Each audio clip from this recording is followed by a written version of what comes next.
Hello, Enrico. How you doing, buddy? How are you doing? PB2.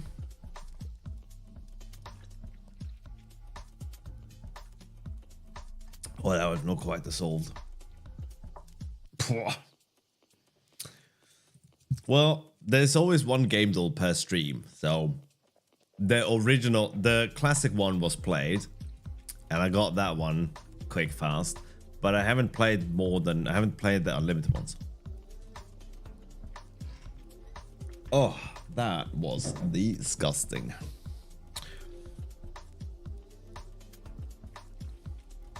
Have you tried it yet, though? Have you tried it? Now, I hope you like it, alright? I hope you like it. No, Locke, I just haven't had any protein today. I don't believe in the anabolic window. But I watched a video by some other content creator while I was eating lunch, and they were going on about things that I've been echoing as well. They're going on about how all these influencers are misrepresenting themselves and all this stuff, and I thought it was really good. And then I saw the video was like 2 years old, and I was like, oh, just leave it to me to be so far behind the curve then. All right, let's go into this thing and let's do part 2.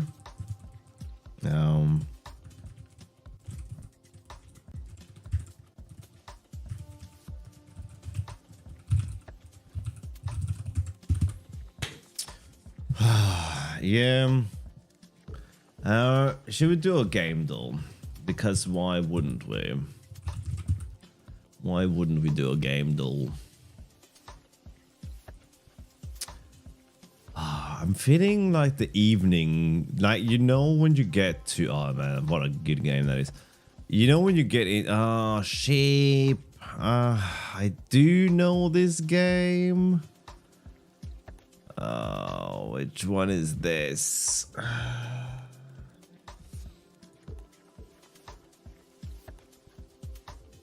Is it Hatman or not? Oh, I need a clue. Damn. Not a good clue.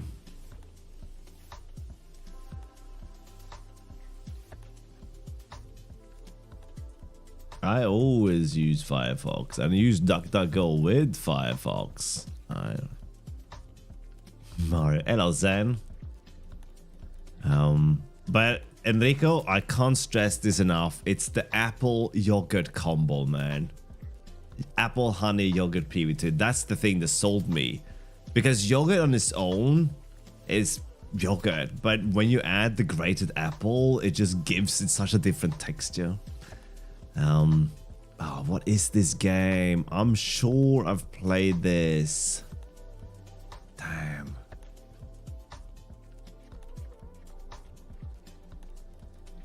Oh, what is this? Yeah.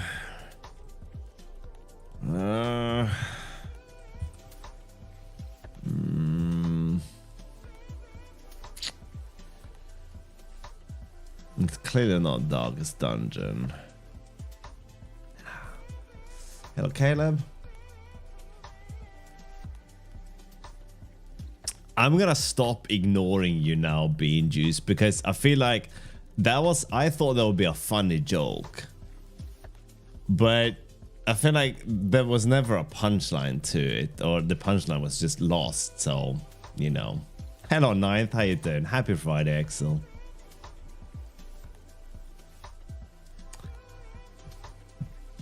Could you link to it?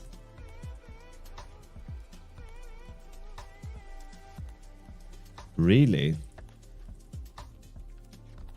Oh, but there's not a lot of calories in PB2, right? Like, PB2's no fat, unlike peanut butter. So I use, my recipe is very simple. About 150, 100, 200, 180 grams of Greek yogurt, 7 grams of honey, 7 grams of PB2, and 1 grated apple.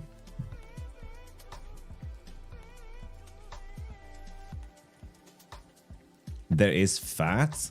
Alright, we're gonna have a look at this. PB2 ingredients.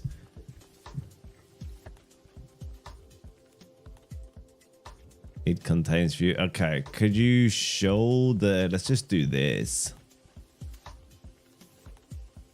There we go. So you have 6 grams of carbohydrates. Alright. That's not a lot. It's mostly salt, right? It's got more proteins than carbs. But this is per serving. So serving... Hang on. No. I'm sorry. I misread the whole thing. Let's get it. Let's get on 100 grams. Man, fuck you serving size, man. Give me the 100 gram breakdown like a normal person. Not serving size. Oh, man. Who knew this was such a bloody job? Alright. It can't be 40 calories per 12 grams. 40 what? 40% of calories? There we go. Per 100 grams. This isn't even PB2, is it? 14 grams. I mean, I could just go and look at the bloody tin, right? Yeah. Because it's powdered peanuts. No, forget the chocolate one. Soon I'm gonna go and look at the... Okay. So, amount of calories per serving. One serving is 13 grams. So 60 calories per 13 grams. So I ate about 30 calories then in mine. 30 calories is not a lot. Well, it depends on what you're looking for, right? My daily caloric intake is 2,700, right? So 30 calories out of 2,700, that doesn't make a dent, right?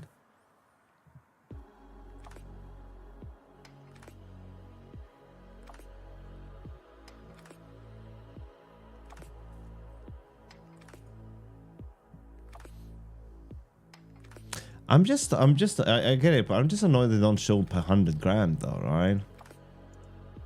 But 1.5 gram of fat per 13 grams, that's not a lot.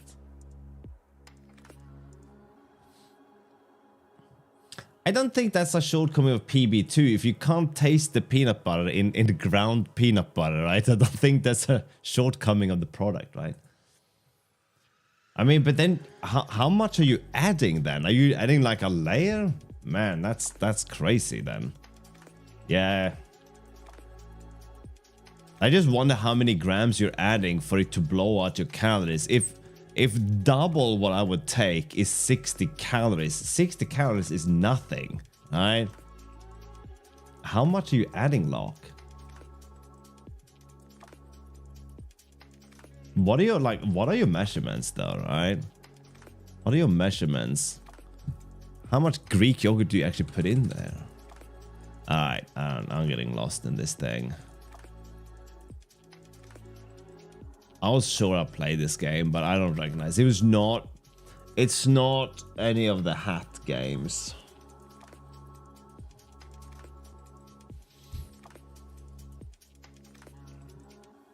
Really, that's roughly what I take. You can't taste any of it. All right.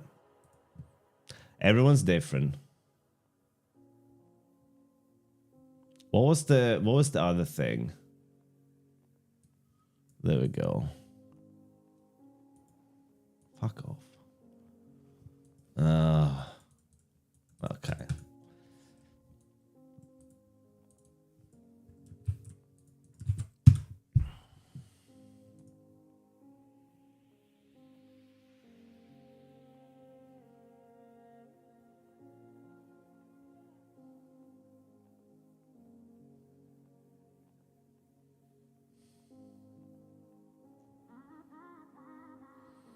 Is it like a different kind of yogurt?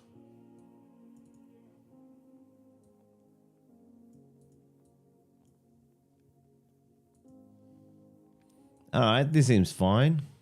Here's a bag of it. Have a bag of it, right?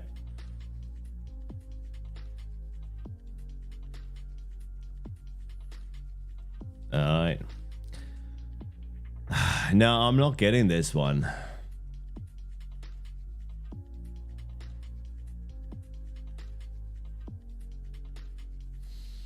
I like to think that this is like PC 97, but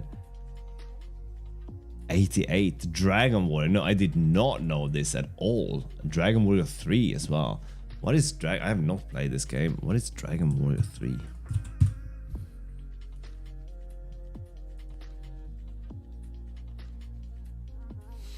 Oh, is this like they made a... Yeah, Dragon Quest is the one I was thinking about. Is this Dragon Warrior and Dragon Quest? Is that the same thing? I never had a Game Boy Color. This looks like Final Fantasy, doesn't it? Check out them graphics, man. Hello, scientist. How you going?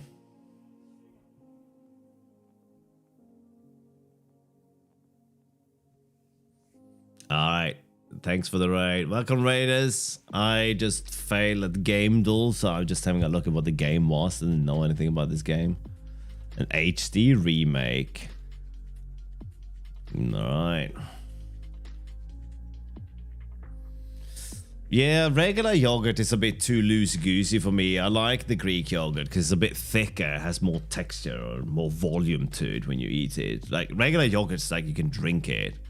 Like, yeah.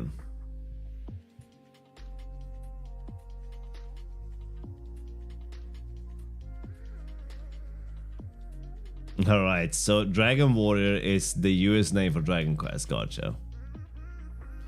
Well, I mean, yogurt naturally has a sour taste, so it's cultured. It's called like cultured milk or whatever, right?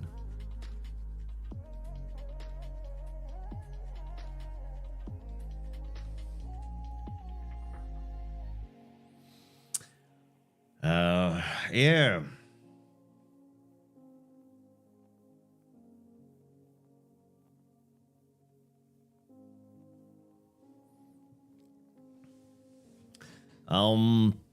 The one I'm using is high protein, so it's probably around 2% fat and 10% protein, right?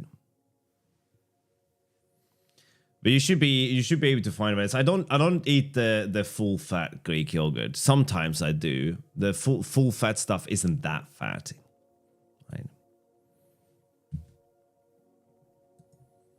Oh man, I'm having a moment, right? I think we need some tea for this.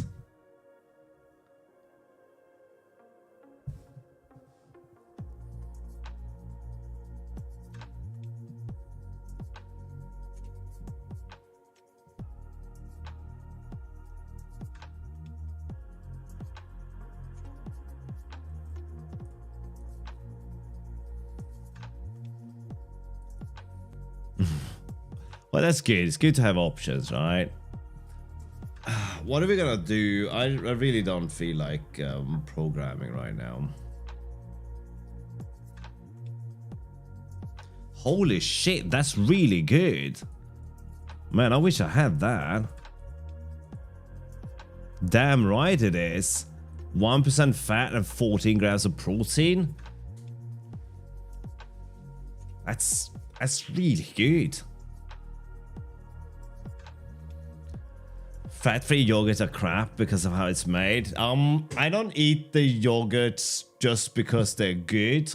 The low-fat, I don't know what fat-free means, but the low-fat yogurt. But I think it's perfectly good for what I'm using it for. God tier bacterial milk, yeah.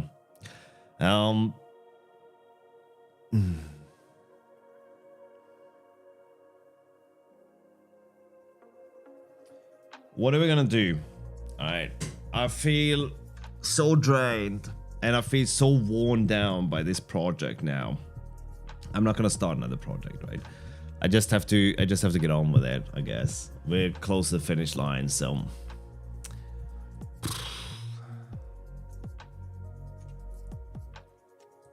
I guess we're just gonna start programming on it. All right, so okay, let's measure this stuff.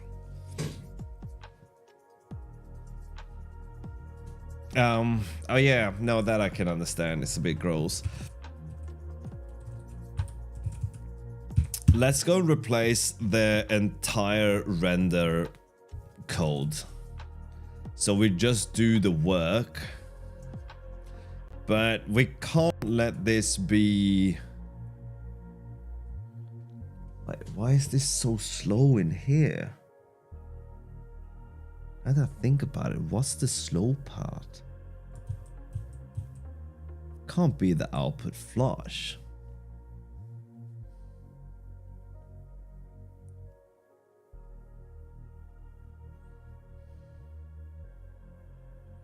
I'm not sure I follow you, Rebel.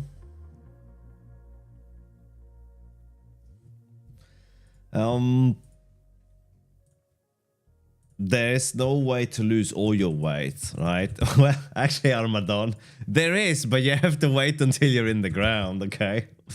If you have too low body fat percentage, then you're gonna be a very unhealthy person, right? Yeah, kind of what Locke is saying. It doesn't have to be 500 calories. It have to be a comfortable deficit that you can maintain that doesn't disrupt your life. That's all, right? But really, that's probably a good place to start. The only way you're gonna lose all your fat is if you cease being a human, right? We need fat. Fat, our brain's fat, right?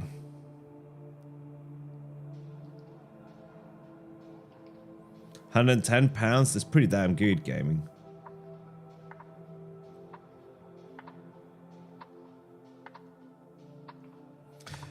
Depending on your age as well. If you're young, then you can go at it a bit harder. If you're older, then you need to slow down, right?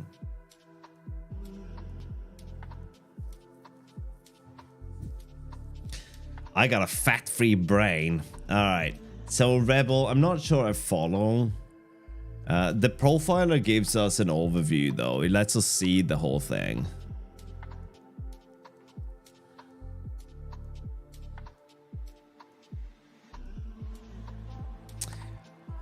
Okay, so what part of this is it that takes up so much time?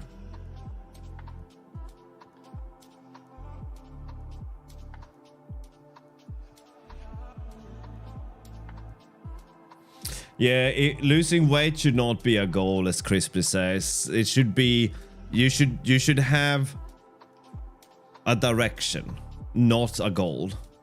But that's a little bit, it's a little bit atomic habits talking, isn't it?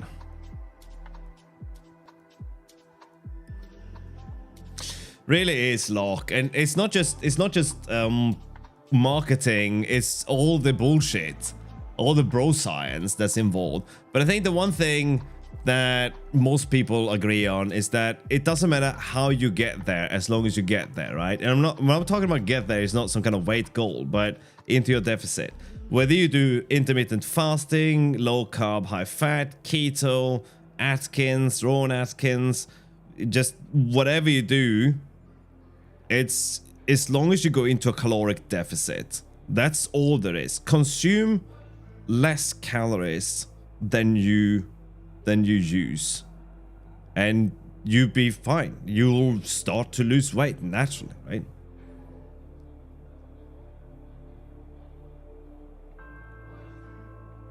Just beans all the time. I think that would just lead to an incessant state of flatulism, though, wouldn't it? Tick. You save the time before the function, after calculate the duration right out somewhere. I'm sure profile a better way, but just quickly see how the function behaves better between two versions. Yeah, that's kind of what we did, though, Rebel. That's kind of what we did, but I like that we can get more granular with the profiler without having to disrupt the render, right? Because right now when we're drawing to screen, if we're printing at the same time, first of all, we're affecting standard out by printing, so we're already losing some things there, right?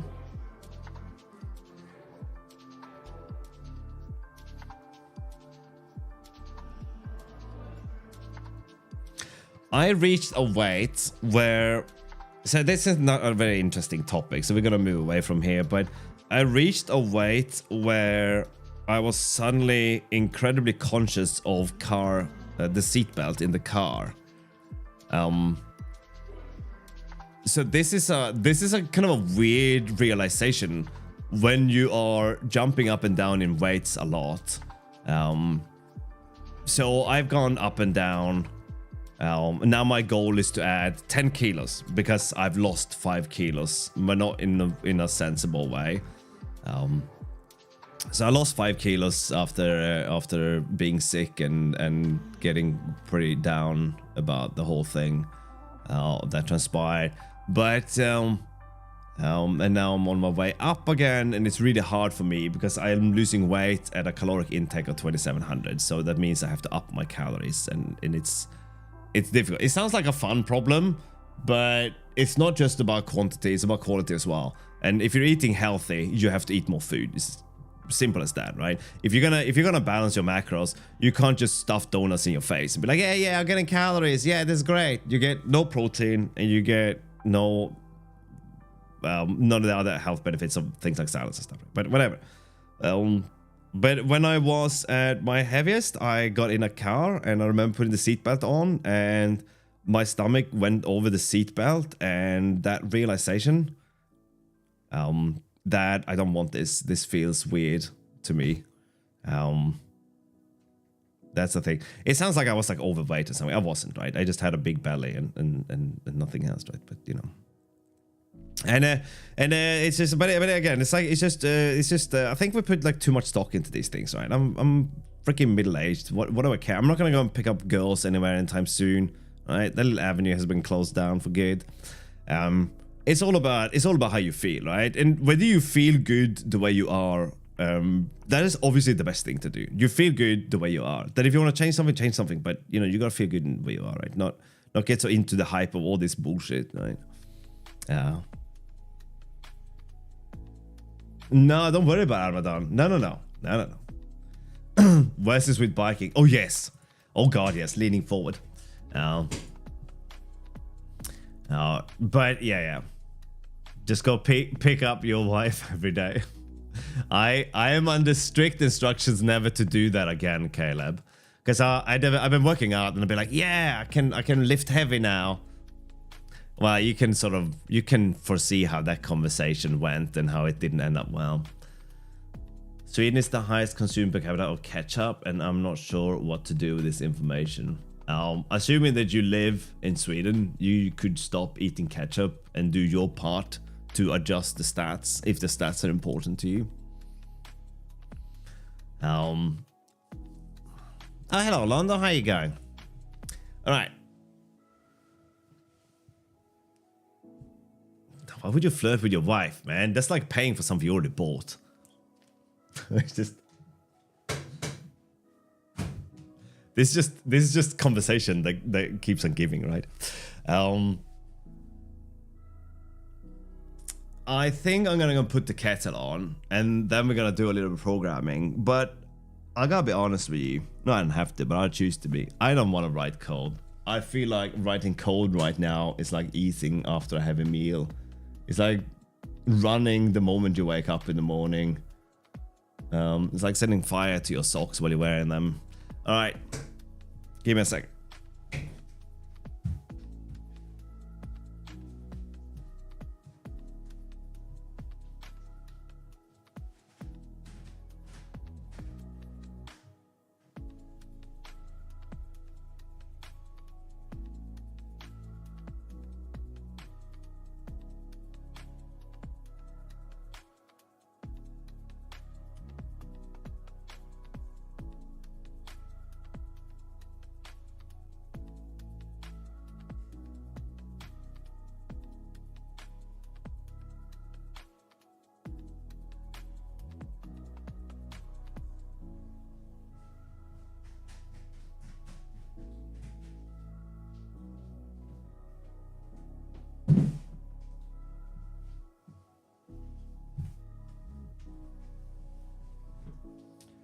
It's like running a gauntlet, getting in and out of this place.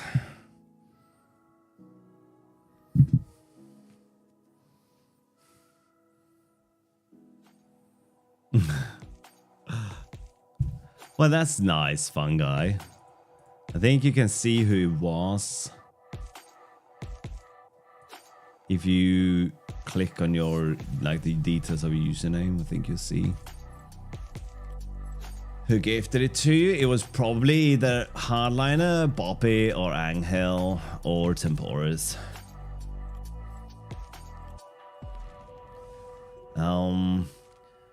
Some developers are very visual, therefore have you discovered some aspect of tricks that helps you immensely to perceive code well? I think software can't be, it can be written in many ways, but it's like walking a land you walked for generations, right? How profound I sound. Even though things are new, they are still the same old. So I keep saying that you can't really learn how to structure a project because there's no book that was written for your project, but there are so many similarities between code. And you do something and it becomes an abstract concept with but a name. So for instance, if you and I are talking about programming and I say, okay, let's solve this problem with a binary tree, we can use the term binary tree. We don't have to explain what it is. We don't have to go into the details of it. We can just talk about it abstractly, right? So for instance, we know that we need widgets for this thing to be what it is. So we need a tree for widgets, right? I don't have to go into the depths of this thing, right?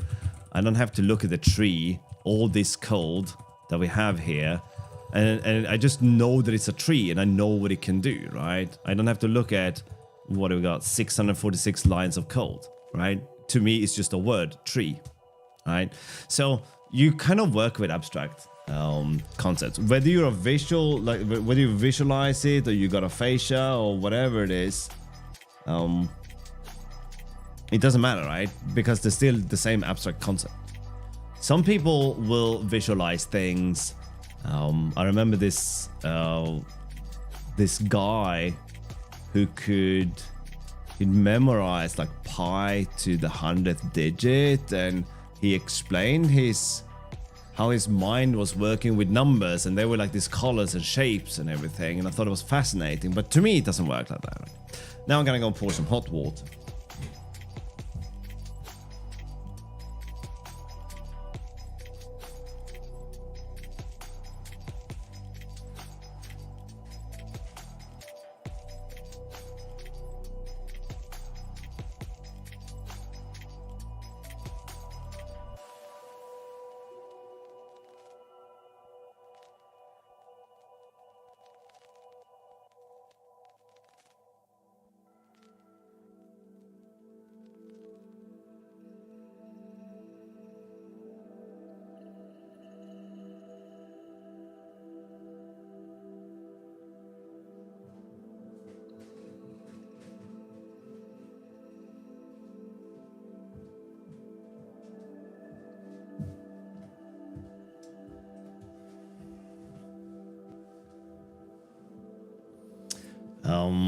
Well, I mean, we have syntax highlighting for this part. So depending on what you're looking for, you kind of just filter out certain things, right?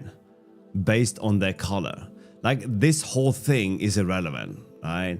I'm interested in the name of the function to know what function it is, or the arguments of the function maybe. So I guess we just kind of, I think it's more about filtering things out in your mind.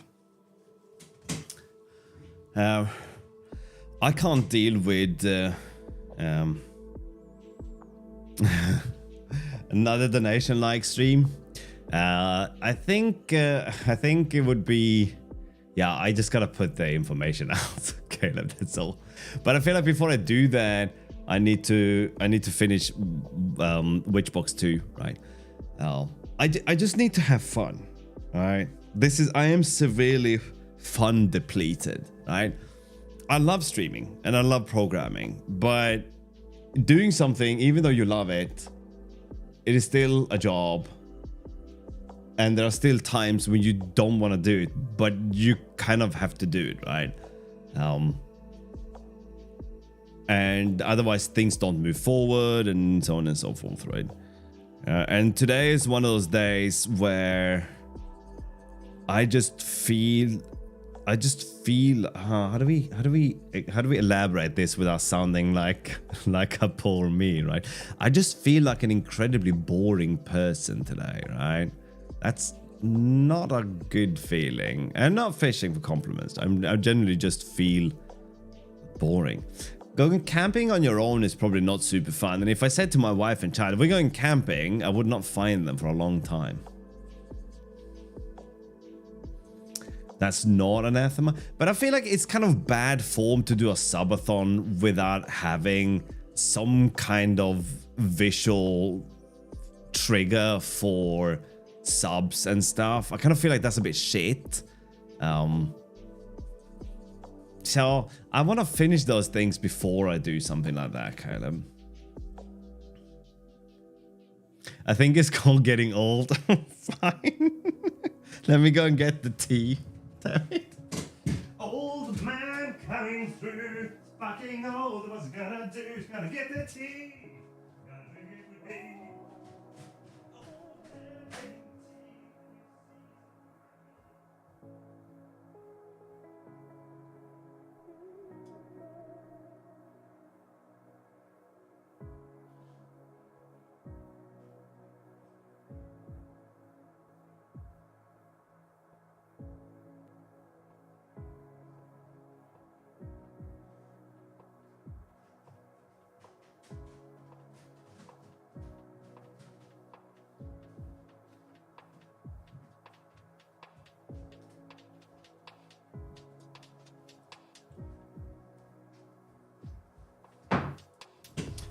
Your memory can't be that good, Caleb, by the way.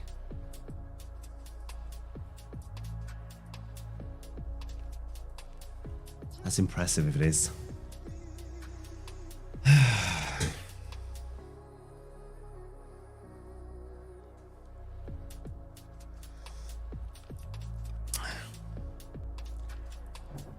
Why not?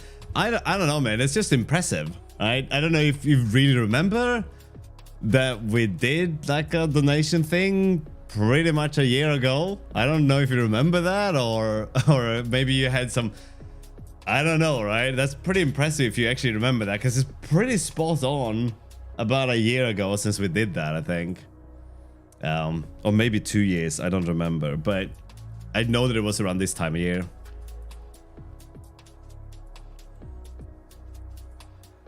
Yeah, that's crazy. Any more ideas on Anathema weekend?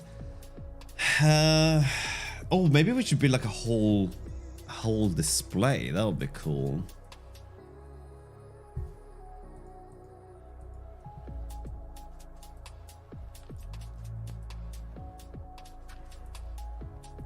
Why would you want to download this? Why would you? For those of you who don't know, Cornell is the person who runs librs.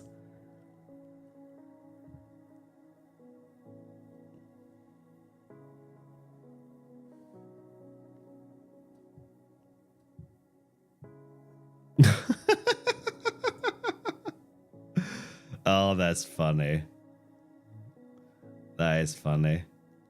How is it helpful? It's just funny. What are you gonna do with these metrics? Damn it. Yeah, I mean, maybe we should build a display, right? So let me think of this, Dottie. Telethon.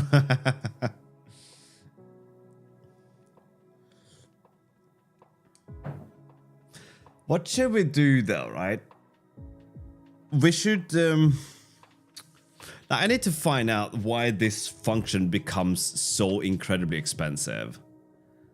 I guess we can figure out where the cost is in here.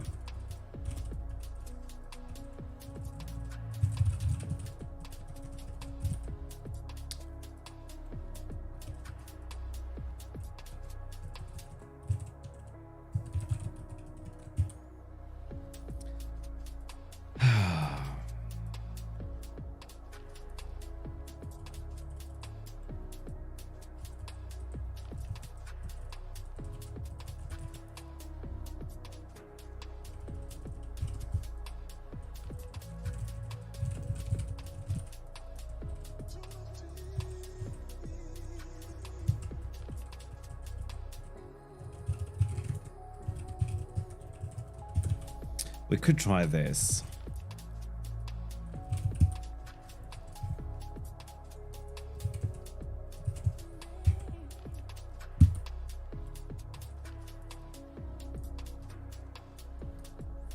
All right, let's make it chunky. What? Oh my god, can we zoom out of this thing? Like we can't even see. Let's just grab a frame at random. There you go. Change. Right. Oh man, I can't even see this.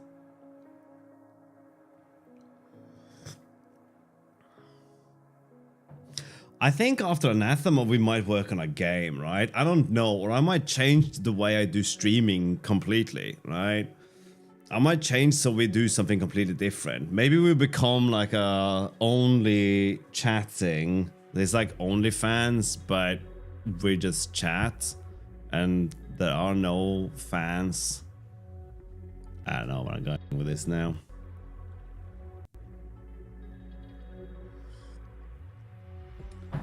But I think we might just pivot to do like shorter streams, not shorter streams, smaller projects, right? Smaller projects or something else, right? I don't know. We'll do something different probably. Air horns and red arrows everywhere streamer. I feel like I'm supposed to get this. What this is referring to someone, isn't it? So like my kid wanted to do, she wanted to do like YouTube videos for things. I asked my kid like, are you gonna be like really excited about everything and then be like, oh my god, I can't believe this is happening, oh my god, is that what? And she goes like, no. I don't know, daddy. Game development involves a lot of art as well. Yeah, but there's solutions to that.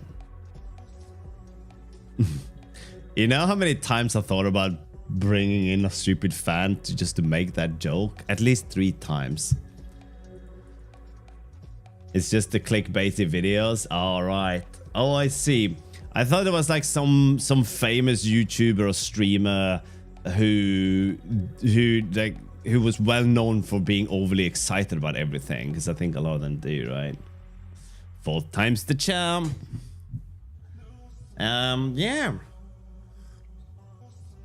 It would be good if we actually had, so Anathema is important to me, all right?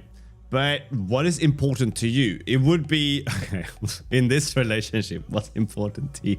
It would be good if we had, sorry, I shouldn't laugh at my own jokes, but that sounds so incredibly stupid that I can't help but laugh at it. Anyway, moving along, right? Moving along. More like, what is it that is more interesting to see? So I'm spending all my free time programming and streaming, right? So I have to mix and match a little bit, right? GIFs are important. Need the over-the-top shocked face for the thumbnails too. I think we managed to get to score that one, right? No, it's like a question of more like, what do we do? Why is there no information here though, right? Like if we go into this thing, what is this block? Function name is screen. Function name is render. Scope name is change. So how does this work? How are we looking at 0.02 millisecond for change? You know what we need? We need total change. Okay. Sorry, I'm a little bit scattered in my chatting here, right? I think we're just looking at an insane amount of change here. So we're gonna do this as changes, because everyone likes to sing that song, and now's your chance.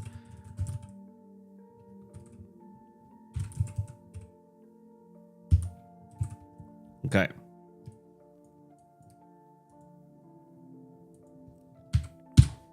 There we go. See, I think it's changes that takes time.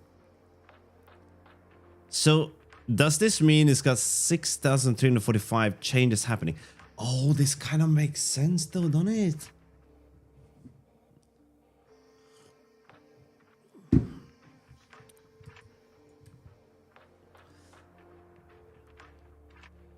I don't think game development requiring... I don't think art is a problem as such.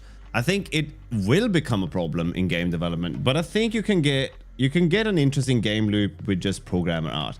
I'm not interested in making a platformer or a JRPG clone or whatever like that, right? If I'm gonna make a game, it's going to be something different. It's gonna be something that has a reasonably fast-paced evolution, and it's gonna be something that you would probably play rather casually. So, more like, what would you say? More Stardew Valley, less Ice Climber. That's great. Good reference too. An RPG open world? Why not, right? I can write out a simple typing like game ID. Why don't you implement it, Rebel? Text adventures don't need any art, and we have the platform for it, right? I think I see what the problem is. Alright, we're gonna save this one. So this is gonna be new.puffin, and we're gonna look at the old render code. I think the issue here is entirely in the draw code. So we need to look at previous anathema. So we're gonna do the diff here, and I think that this diff is actually let's do a these are gonna be our changes. Yeah, so this is a list of position and change. We're gonna dump this in here, right? So these are the changes, and this is a change.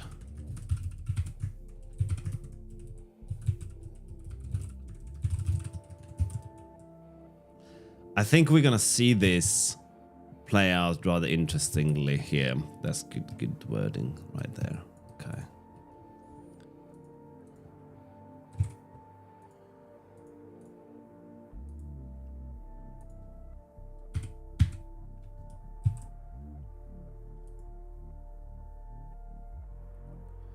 $3,000. We have a lot fewer changes here.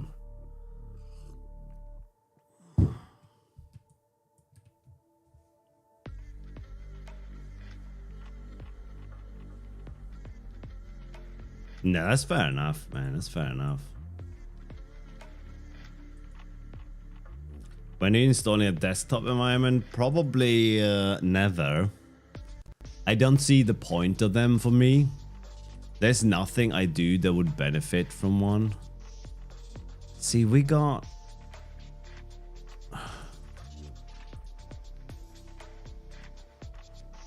We got a change. We got half the changes, right? Look at this, 3172. Let's save this as old.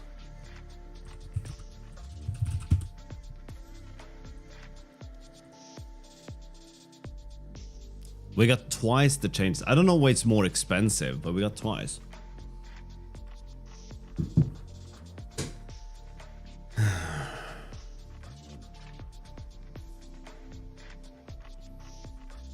Halfway there. I don't know. I don't think it would make my life easier. I think it would make my life more inconvenient, given that all of a sudden I'm facing a workflow I'm unfamiliar with, right? Like, it wouldn't do anything for me. So how much does one change cost, right? It's really hard to say, because we don't get any granular details on these things.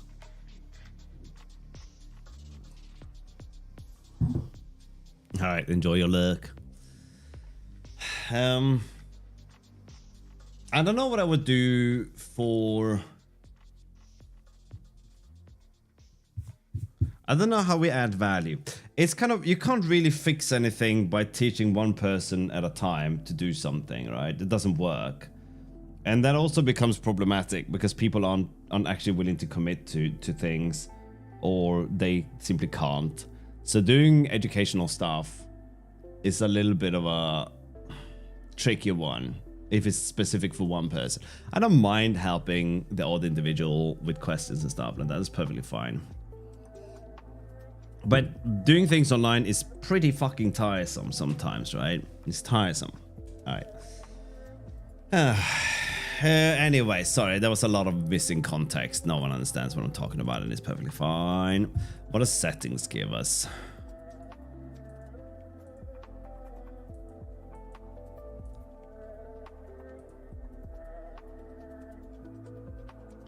Yeah, this is actually what I want to see. This is so much better than what we had here, right? This is just showing individual. Oh, but we can just merge this. Makes more sense.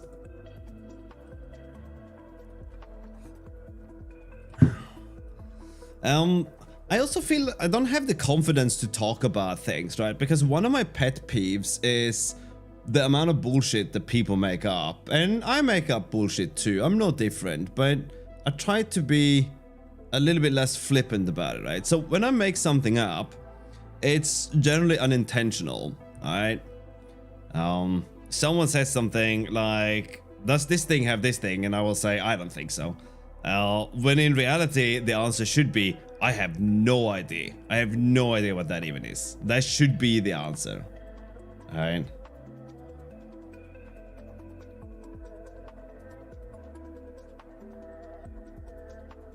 I have not used Mozilla's frame profiling. I have not used that one, but I know you can use that one, but then you have to upload your perf files to some random website, I think. I don't remember how that was, right?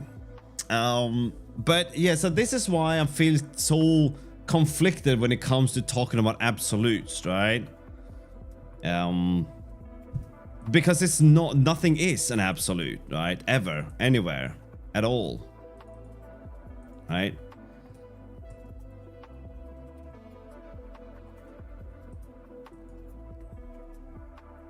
Okay, removals are practically free. So why are these changes so expensive? Why is this so expensive compared to the other one, right? If we look at this thing. Is it because we do this right thing here? And over here, we don't do the right. We just create the changes. And then here, we draw the changes. So maybe we need to do this, right? Draw changes, and then this is draw change. Because here, we're doing the queuing. And where do we do the flushing? We do the flushing here, okay? This one's not gonna show up even, I think.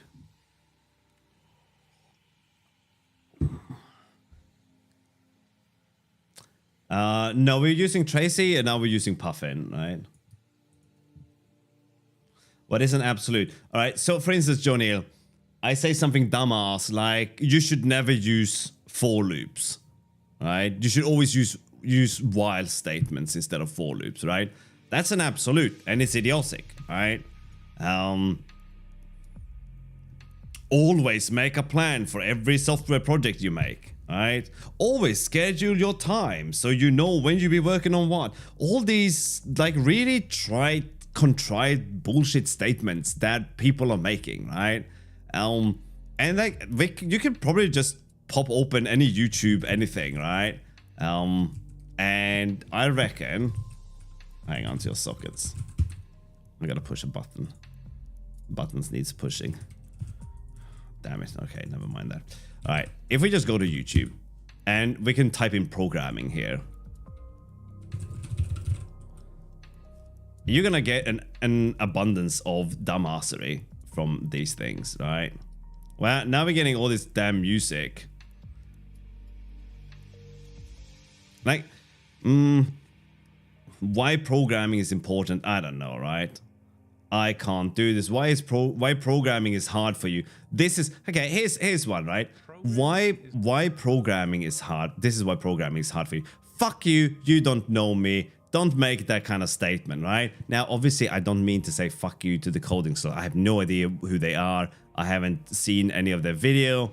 I don't know anything about them. I just know that YouTube is really annoying about it. Can I place my cursor somewhere without your interface being a complete twat? Okay, thank you. So it's making these like really stupid absolute statements, right? This is an absolute. The title should have been programming might be hard for you because of the following reasons. Not this is why programming is hard for you, as if they have an answer that is relevant to you. First of all, they don't even know if programming is hard for you, right? Web devs today. Are you trying to kick me off the interweb, Scott? I don't have the car. If I would have had the car and my kid wanted to go fishing, I might have done that. But I literally have nothing else to do with my Friday than this right now. The only other thing I would do is go and sit down in the sofa and procrastinate on my video idea. But yeah. These are the things that I don't like. I don't like these absolutes, and I don't feel like I don't have the audacity to position myself in such a way where I'm supposed to tell you what's either wrong with your way of doing things, or be some flipping YouTuber who'd be like, oh, I can fix, here's the 10 languages you need to learn to work in blockchain, right? Right? No, okay? We don't need more of that noise. We don't need more of that noise. I think. Yes, because you're giving well, I mean, you're kind of giving an instruction, right? This one isn't as bad, but it's still a little bit ropey to say that, right? I have a video idea, Scott, that is along these lines. I just have to stop procrastinating with the research, right? I wasted enough time making and never releasing the other video, never finishing it, right? And I'm a little bit reluctant going into another video project if it's gonna be another weeks, months of working on something and then throwing it away again. This is why you need to use JavaScript in your next OS, right? People click absolutes because they don't know better. It's a form of nihilism. I don't think it's just that. I think it's also because we are being served these things, right? These are the things that outrage us, right? These are the things that angers and frustrates us. Beginner programmers are just busy watching a bunch of Python videos anyway, right? It's the old bastards that are looking at these videos going like, oh my god, right? Maybe that's how you do it, right? How would we make the most hated programming video on YouTube?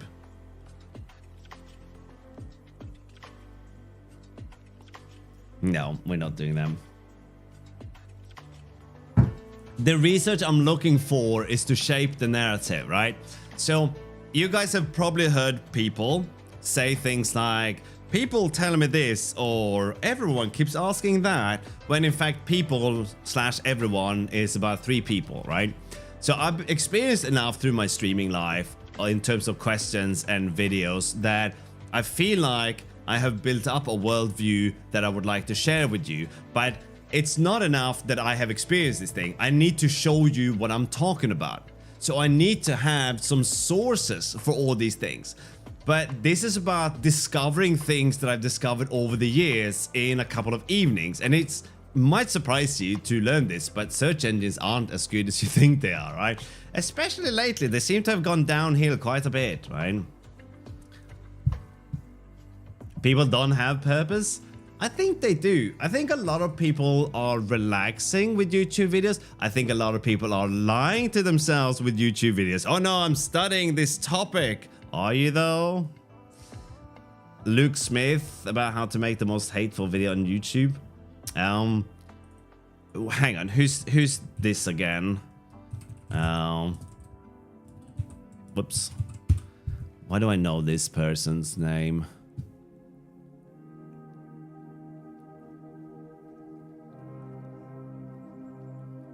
Are they talking about the same thing? I think I used to watch this guy, but he became super political in some video, and I'm like, nah, I'm not doing this. Yep.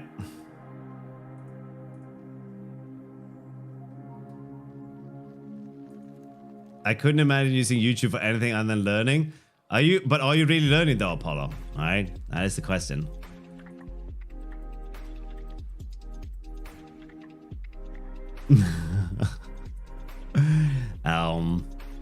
Should we just type in like learn Vim and let's see what we get?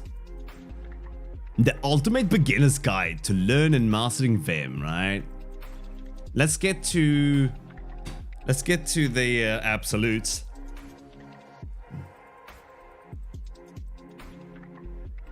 Nah, there's no absolutes here. Oh my god. Ah, not this again. Actually, there's not really... why should you learn Vim? You shouldn't if you don't want to, okay? Let's be very clear with that. You probably shouldn't learn Vim, right?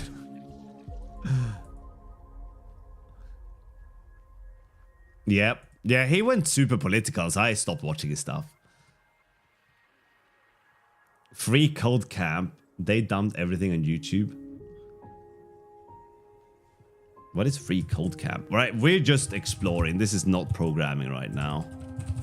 YouTube.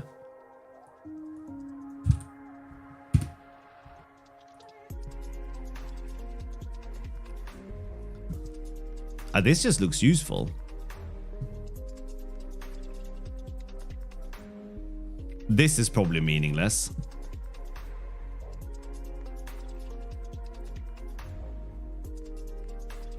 Machine learning for everybody. So this kind of content I don't think is wrong to watch with your stream, right? So with this thing we could kind of look at. Let's just have a look at what this thing is. Wait 1 second. Not sure, maybe. Depends on how good teachers are on YouTube. Sometimes someone is so bad at teaching I don't learn anything. But I purge my subscribers to only creators who teach things well. What was the last 3 videos you looked at, Apollo? Can you link those? Right? I don't mean to pry into your YouTube history, okay? We all know how embarrassing that can be, right? But what was the last 3 videos you looked to? If you're being honest now, okay?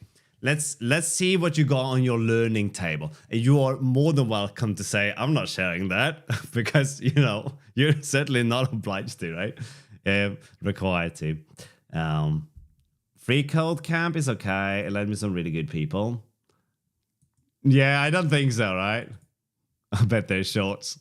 Udemy lessons. Well, are they on YouTube? Many interesting places, such as MIT, CERN, and Free Code Camp. She's a physicist, engineer, and basically a genius. And now she's going to teach you about machine learning in a way that is accessible to absolutely Yeah, I thought so. What's up, you guys?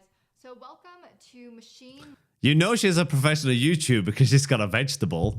Learning for everyone. If you are someone who is interested in machine learning and you think you are considered as everyone, then this video is for you. In this video, we'll talk about supervised and unsupervised learning models. We'll go through maybe a little bit of the logic or math behind them, and then we'll also see how we can program it on Google Colab. Wait, what's Google Colab?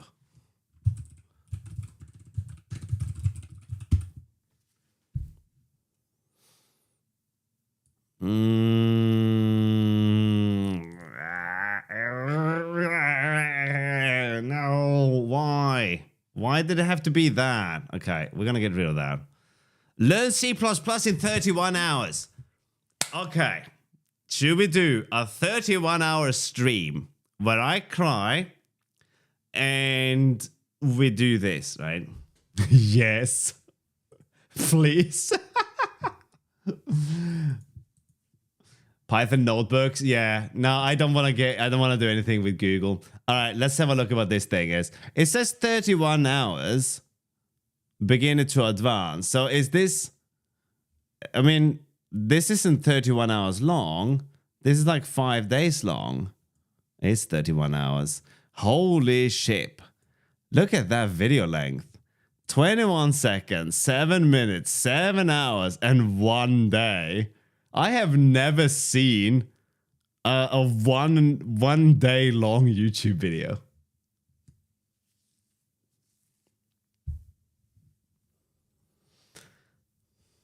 You don't have enough tears for 30 hours? I've learned from earlier. I'm not just clicking people's links now, okay? Hang on to your socks.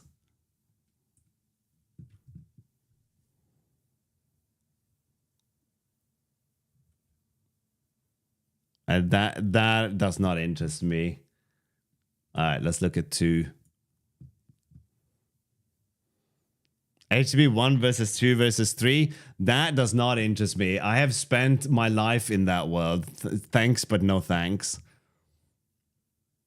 1 engine, 2 parts. Actually, that is kind of cool. Hang on. I'm Pete. I'm Stephanie, and this is the cool. Oh man, I thought she was gonna be repeat for some reason. Hi, I'm Pete. I'm repeat. All right. To the flow. All of those different. I'm just gonna watch a video on another screen, and you guys can just hear really bad audio, and then we just get on with it, right? C++ course will take you from being an absolute beginner to using advanced C++ features. Daniel Gakwaya teaches this course. He's an I just thought, why is he talking so fast? And I realized that's probably my doing, isn't experienced it? software developer and has created many popular courses. Oh, Daniel Schiffman. Daniel Schiffman is a fucking legend, all right? Daniel Schiffman is a legend. He used to stream on Twitch as well. And he wrote a book. And this book, I'm going to link this book to you because this book is so freaking good. It's called The Nature of Code. And this book is super easy to understand and learn. You don't have to understand even the language he's using because the book is that good, right? This will teach you basic linear algebra, right? This will teach you how to do all of the things with really, really easy to consume code samples, right? This is why simple syntax is really good when you're teaching someone a concept, right? So I would argue that it's easier to teach someone how to do something in Python than in Rust or, dare I say, C++, right? Because it's so much more verbose, okay? There's so much additional overhead. If you're trying to understand a bouncing ball, which isn't bouncing very well, but they'll get to that. If you're trying to understand that, then remove all the other clutter, right? Don't make someone deal with lifetimes while they're trying to understand this thing, right? This book is so insanely good, all right? I would think that most people can learn to do all the things that they show off here from just looking at this thing, right? Even down to like pendulums and stuff. Really, really cool, the stuff that he's doing here.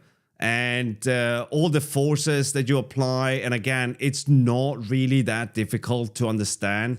This is such a good book, right? I'm going to link this to you if I didn't already do so, because this book is so damn good.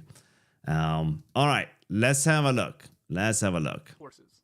Hello guys, and welcome to this modern C++ 20 course. This is a course that is going to take you from the absolute beginning where you know nothing about C++ and you're going to go all the way to a point where you can use some advanced features in the C++ programming language. That includes things like Who's this course for? Well, complete beginners. When it comes to C++, yeah, definitely. What you can expect from the course. The bare fundamentals, procedural programming, lots of handsome code writing, advanced OP with inheritance and polymorphism, using the tools, compilers, and editors, VS Code with dark theme.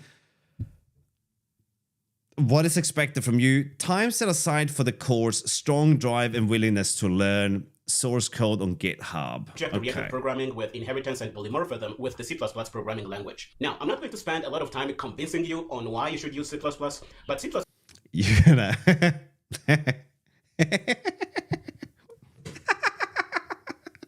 All right. is a very powerful programming language you can use to do all kinds of crazy things. You can If the import namespace stud is not worth watching, is that the bar, Apollo? Does that set the bar? Did you link, by the way, Apollo? Did you answer my question? Why does this make the tutorial bad, right? Can you elaborate on that? Since I'm not a C++ programmer, I don't know why that is bad. Now you never answer my question, and I think that's fine. use it to do systems programming. You can build games with it.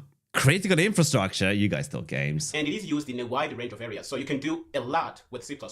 Now, who is this course for? This course is built for complete. Okay, you're gonna read what's on the screen. We're gonna skip that.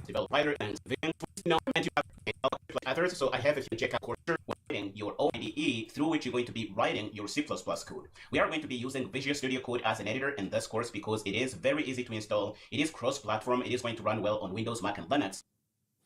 It imports an entire namespace which can compete with others, and it's one of the basic novice mistake. All right, so you glob. So importing stud is glob imports. Got it. Okay. And it supports a host of tools that are going to make your job easier as a C++ developer. But that's not to say you can't use your favorite IDE if you can, but Visual Studio Code is going to be our main editor in this course, so I would recommend installing it to be able to follow along with what we do here. Now, after we have an IDE or an editor in place, we will need a compiler. Well, we can probably skip a lot of this, though. And a compiler is a piece of software that takes the code we write in the editor and compiles that into code that can directly run on the hardware or binary executable format. So this is what we're going to be doing here. We're going to be typing our code. All right, you know what we're not going to do? We're not going to nitpick too hard at this, okay? All right, so save your nitpickery. In an editor like Visual Studio Code, and if you are specific to the environment, it is Microsoft Visual Studio. But in this course, we're going to be clear. It has using Visual Code of on your Linux Code apps. Wait, if you are watching this course on the Linux Qt Creator is a thing? For OS X, we are also going to be using Visual Studio Code as our my editor. favorite. And direct show you what we call the Okay, Clang LLVM, right? These days, and try with multiple compilers, you will be increasing your chances for your code to really be portable and work on multiple compilers and operating systems, and that cannot be a bad thing. So I would recommend installing all these compilers if you are on Windows. I am also. So you're saying that in C++, writing a new line character to stand it out does not flush it.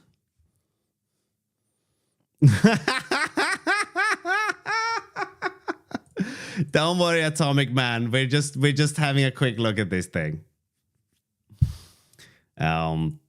Exactly.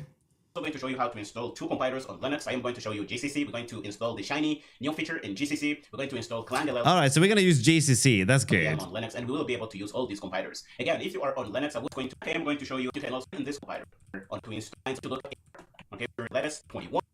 Our choice in this course, this is going to be our main compiler, but nothing. Okay, so we're going to use GCC the compiler or the MSVC compiler. And if you happen to see that your compiler of choice doesn't support what you need, for example, you can see that at the current time, lambdas in unevaluated context are not supported in Clang. You can see that it is ready here. So we're going to use lambdas in unevaluated context in this course then, right?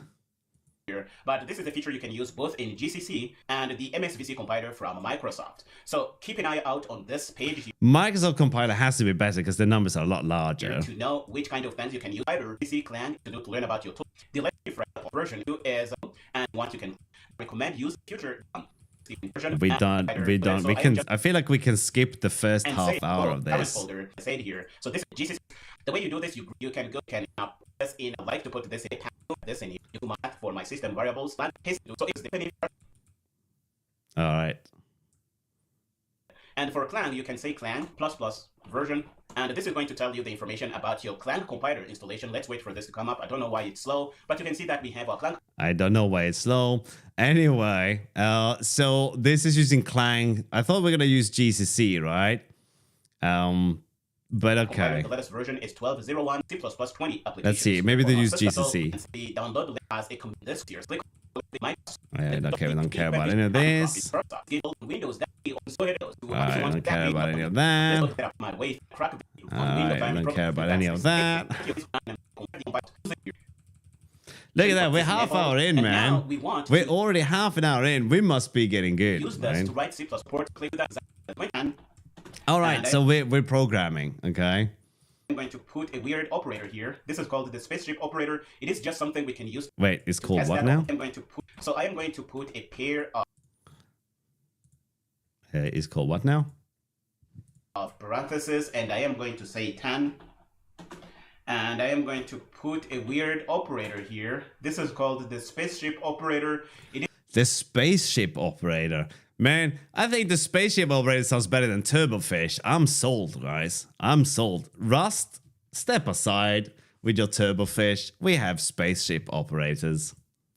It is just something we can use to test that our compiler supports C++ 20. And we're going to put a 20 here. And then we're going to try and see if this is greater than 0.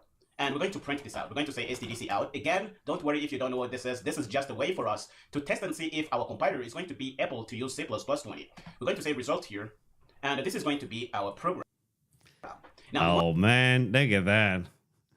Yeah, it's 1 day, 7 hours, 7 minutes and 29 seconds. Want to make sure we compile this program. So to bring in your compilers in Visual Studio. I mean, we kind of have to compile this program now, don't we? Right? Oh, sorry. Habit. Space.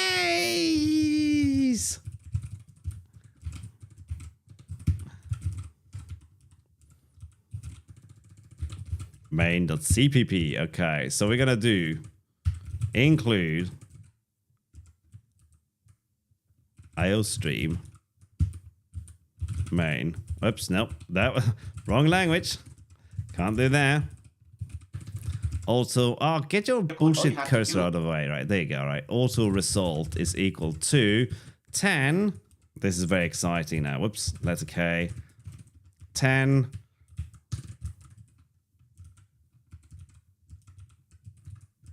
20 is larger than 0. Not count. Count, cout, result, stud, end line. All right. Now we have to compile this thing as well, right? Oh no, I'm not running nested terminals. Okay. All right. Never mind. No. We're not there yet. There we go. And then G++. Oh, bollocks. All right. So what's the G++ version that we have? We have 14.2. Well, that looks recent enough. All right. So we're going to see what he says. He might have some wisdom for us here, okay? Is come to the terminal menu here, so please come here. And we're going to have an option to configure tasks. Yeah, see, this is what we need. And once you do this, you're going to see that Visual Studio Code is going to find the compilers that we just installed. You see that it has found the GCC compiler we installed in MinGW. You see that it has found the client compiler. I know about the G++ compiler because you can see the path here. You can see MinGW compilers projects. Now, what we're going to do is click on the G++ and you see that it has created a folder called .vscode. If I click on my all right, come on. I just need to get to the args, please. So if we go in, it's going to really have everything. Args-G. Okay. Everything ready for us. So you're going to see that it's going to be using our G++ compiler. This is the path to it. And in our args options here, we have the options that we pass to the compiler to compile our program here. Now, I want to change this to say which kind of compiler we are using. So we're going to change the label here to say build with G++ and say the version. I think that's going to be more descriptive here. So we're going to say build with G++. Or GCC going to be enough. So let's try and see if we can compile our program here and see the thing here printing out. But the other thing we need to do, because this program is using C++20, we need to configure our compiler to use C++. Yeah, oh my god, just tell me the arg name. And Come on. way to do that in GCC, and you can really search these things. For example, if we come to our search. Okay. What is the G++ arg name to use? Right, let's have a look. All right, so stud equals C++20. All right, and then main. Hey, there we go, right? Brilliant. Okay, let's see how long it's going to take this person to get there. Search engine here and say configure GCC to use C++20, or even GCC and say C++20. You can search these things and find information, and it is a really good way to test your things here. So let's see if we can find a link to help out. We have a Stack Overflow link here. Is this the one that we just went to? And if we go and we're going to find a bunch of things. Yes. For example, we can say std. Oh, that's funny. C++20 here as an option to our compiler, and this is going to bring we just got from, and I am going to come back to terminal again, 0. Again, if you are used before, you see that this is going to +1. So if you hit enter, this is going to click here. So Visual, this is really the all right. Okay, we're almost an hour in. Now, one thing you can do is modify the task that might. Yeah, that's VS Code specific. Thanks, but no thanks. I don't care about that. All right, 50. We might hit the hour mark. Variables clan and env. For those who may have multiple compilers and variables here. All right, now we don't care about envars either. Like this, can find have the ability, but we must and do soft. All right, we're 10 minutes out from 1 hour. Yeah, these are probably relevant if you want to use a different compiler. I just went with G++ and I'm fine with it, so we don't really need to know about this stuff. We're going to have and the Linux version we'll have to adapt this for whatever Linux distribution. All right, yeah, we tried like GCC, right? But the problem is the Linux version of GCC at the time of recording this video is GCC 11, and it's not available in the Ubuntu packages now. For example, if you do sudo apt get install 14, GCC you noob. 11, this is how you get it. If you do this, you're going to put that's what you get. If you don't, if I do that, so this either on our Linux, I already have it installed here, but if you don't have it installed, this particular I have multiple versions. Search for this, you're going here, ready to use. All right, we made it past 1 hour. So far, 1 hour of C++ has netted us this without even knowing why we have this. But we did learn that this is called the spaceship operator, not the space shit operator. This is called the spaceship operator, and we have GCC. We have G++ for C++20 by adding that flag. All right. I think that's pretty good. Oh,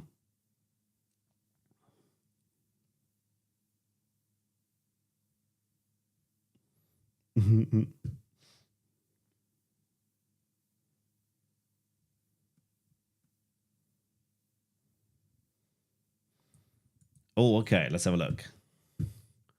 Let's have a look.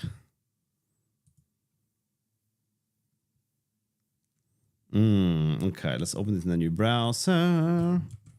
Let me have a look. Oh, right.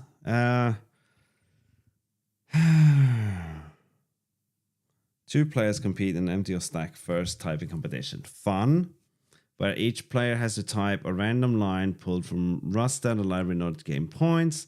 A player can also type a special command to do actions on his own stack or the opposing player's stack. So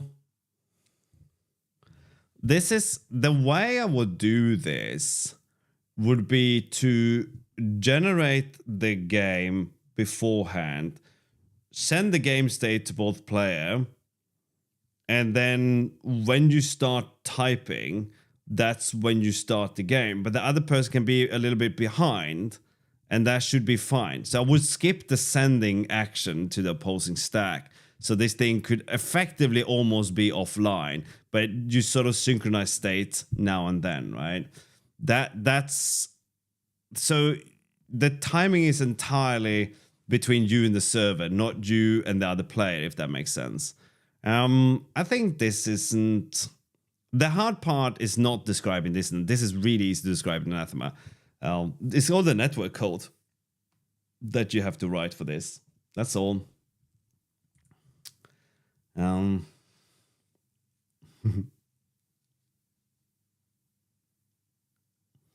Yeah, I think that makes sense. So it's not really a complicated anything to do with that. I think like the most busy work with this is going to be the networking, probably.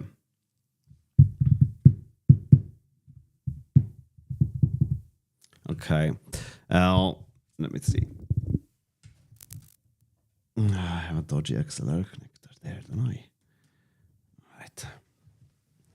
All right. I don't think we're gonna do this today. It was fun to look at this thing. Let's see what actually happens, though.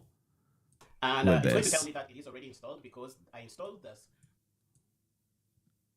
No, it kind of jumps forward like that. Okay, that's not great, is it? Okay. So where are we after almost 2 hours? Okay, so we're at function, although that would probably explain like const eval and stuff. So where do we go from there?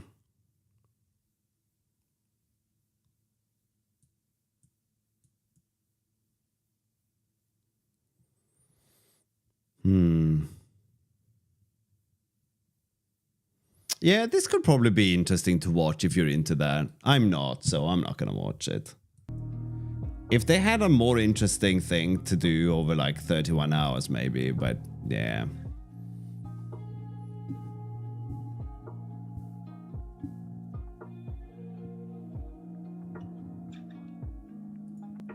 Touch grass. Okay, so I think I've found out what we're gonna look at though. So we'll do that, right? We'll do that. Draw changes. So we're gonna profile these two and see how many changes we're actually drawing. And I think that we're just drawing too many changes with the other one. I think something is wrong with the way they are calculated. So let's just have a look at the old... I think we get rid of junk for now. We figured the whole thing out, and we got it working. All right.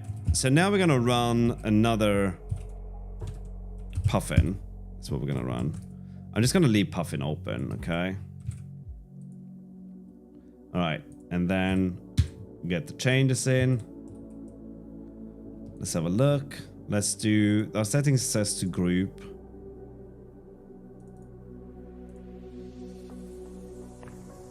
So these are changes, but where are the draw changes that I just added? I don't know what you mean with native rendering library, right? Everything's gonna bind, like in general terms, everything's gonna bind to things like OpenGL or Vulkan, right? Or Metal or DirectX, right? Those are not written in Rust. There are software renderers written in Rust, but why would you want to use that, right?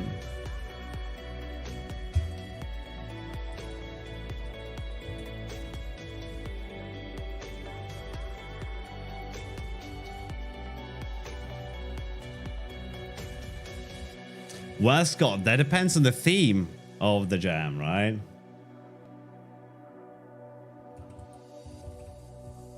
So we didn't get this profiling thing happening.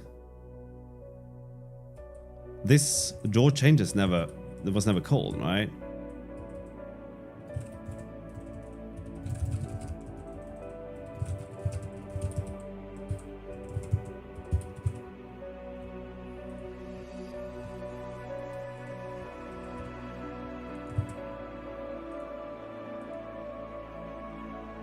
We're not seeing that code. Why is that code not showing up?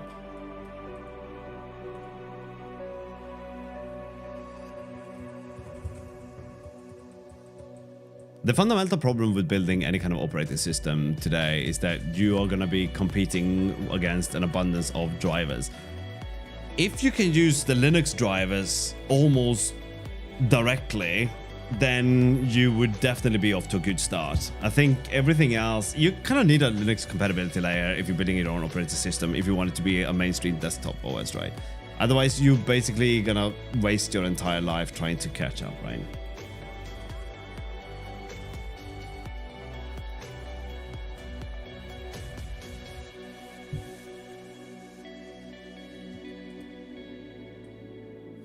See, I think you had time massaging the results now. Oh, I don't know. I've seen this video, right? I have seen this video.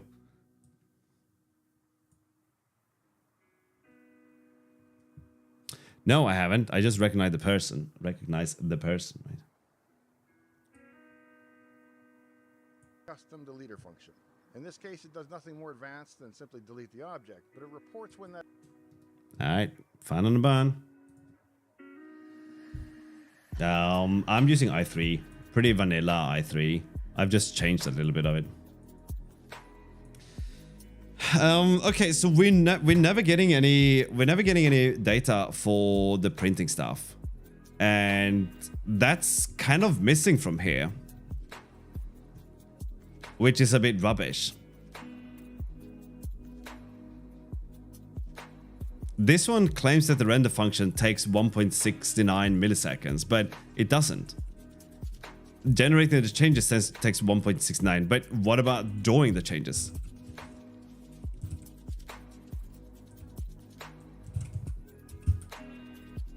What about this part? Oh, the changes are always empty, are they? Hang on. We have this for that reason, maybe. No.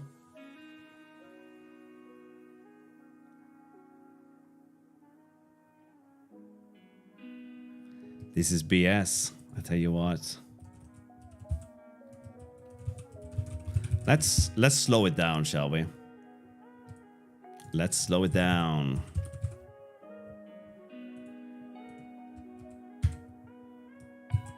No, that is complete bullshit. Okay? That is complete BS.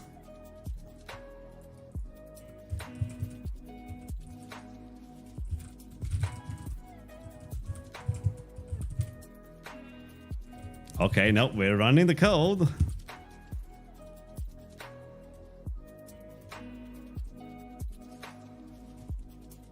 Hello, Wiru. No, only confusion lies ahead.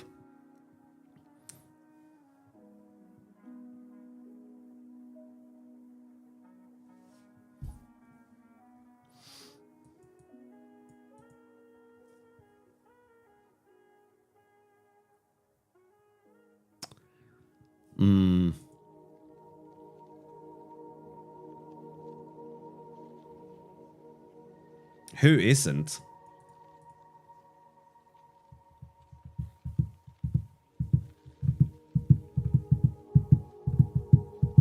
I don't know what to believe here, right? We're not seeing the draw calls here, right? This is never called. Okay, so we're gonna have to go one step back then.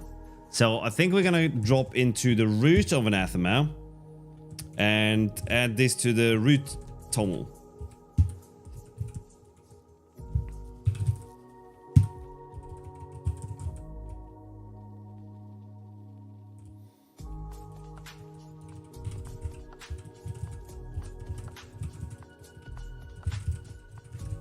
So we're gonna do this for both projects.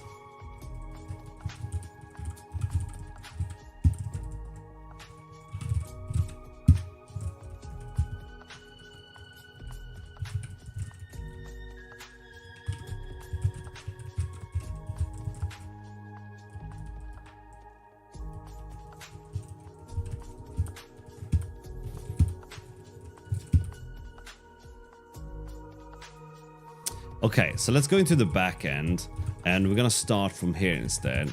Actually, we're gonna start from here. We're gonna open up the backend lib file and there's a render call here. So this is where we're gonna start our frame. Whoops, not there. Runtime lib, and there's a render call here, and this is where we're gonna start our frame. So let's go to backend, to renderer, screen, there we go. Start frame. New frame, sorry. There's our new frame. And we're just gonna look at the cost of render. Start here. Actually, what should we call this thing? I don't know, but we're gonna do this as part of our rendering scope. So we can see the cost of render here. Now we have to do the same thing here.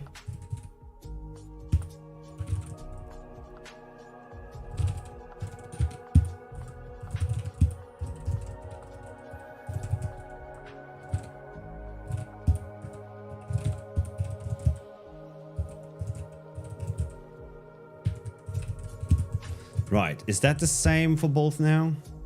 Yeah. Okay, so we should have a different set now for the render. We should see the entire cost of rendering now if we run this. Well, I mean, we could if I just go and fix this first.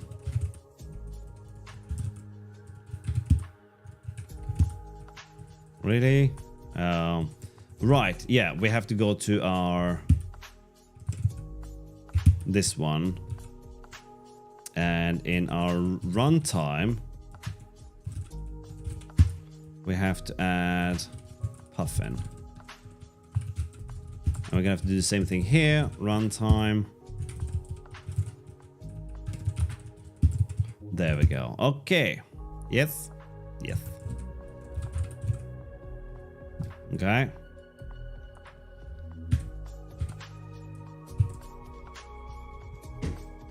How are you so cheap compared to the other one? I don't get it.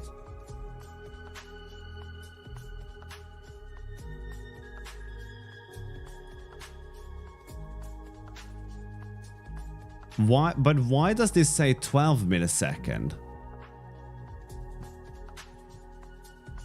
Why does it say 12 millisecond here? And 6 millisecond.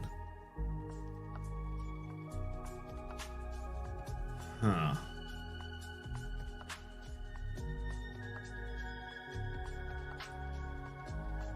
And why are the other codes missing? All right. So this entire frame is 12 milliseconds. Let's go down to... Let's swap versions now.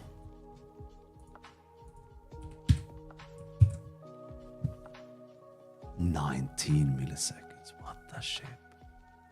Very cheap up until here. But we don't see these calls for the other one.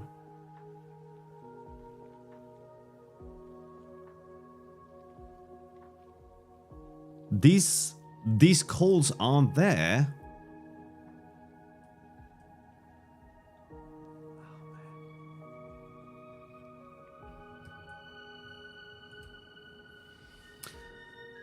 Yeah, but the time is irrelevant in this case.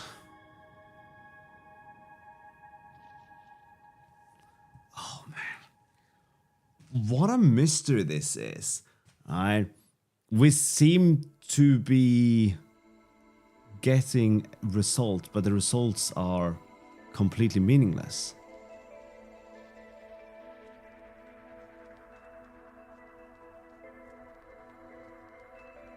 Gargamel. Oh yeah, someone clicked that, didn't they? Oh. There we go, Nick. That's how it goes.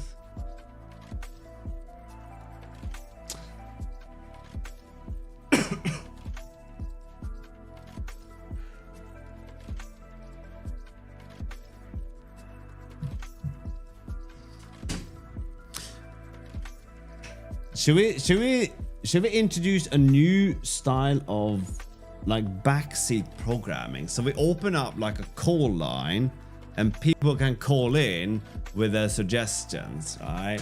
That would be fun. You guys want to do that? You guys can just dial in and tell me if you have any good insights. Holy, there's the render code. And there, very minutely in the corner, is this flush. Okay, no, that's not a concern. But maybe that's what I'm missing from the other one.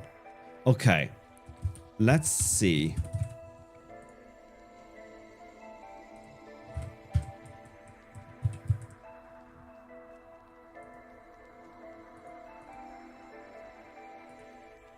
Nope.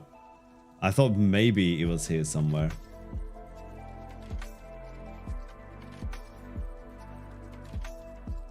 No, that can't be it.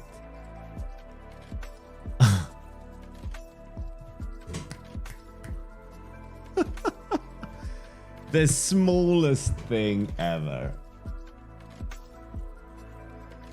Oh damn. Hiding away. If I write draw, okay, there it is. But can I get to it? Alright? Like if we're here, we're never gonna see that. Alright?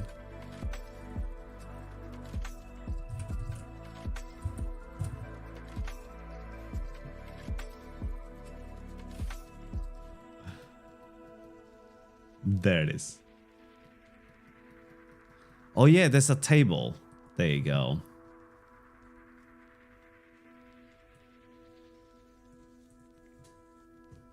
Much better. Okay.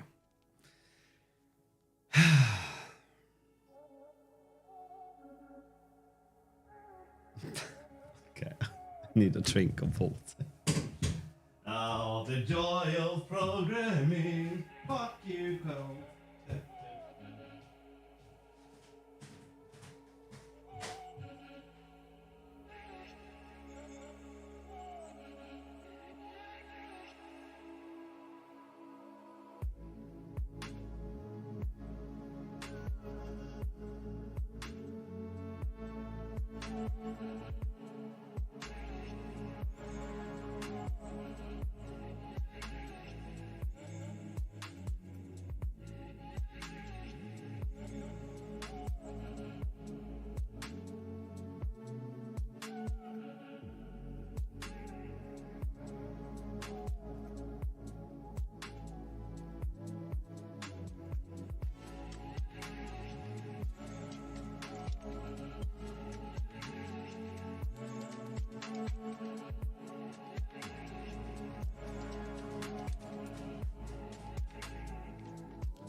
Okay. Okay. Okay. Okay. Okay. We're gonna do this now. Generate change. But listen, these are only called once. And that ain't right. Can we just slot this in up here maybe? Do you guys mind? Okay. I know you guys want to see chat on screen, but we're gonna take it out for a second.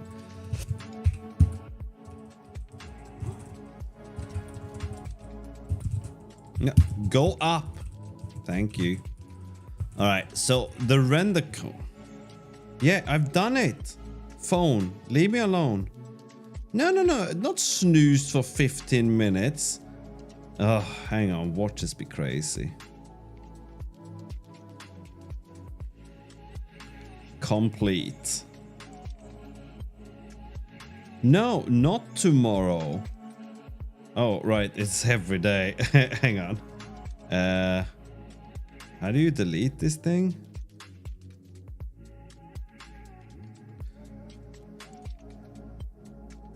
No, I don't want to delete the widget, you dingus.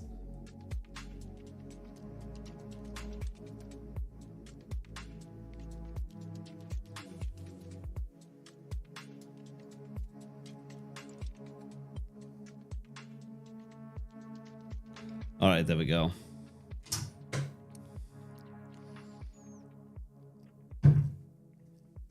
Okay. So I want to see profiling of the draw code. So diffing, I don't care.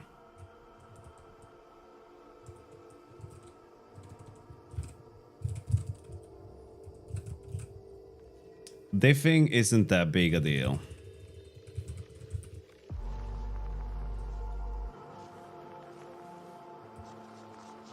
Oh, it has the function name as well. What draw changes? Oh, you are not present. All right, you are now present.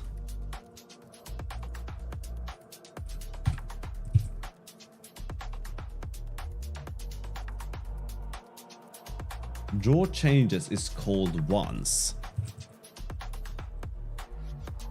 per frame. That would be accurate. But where is generate changes?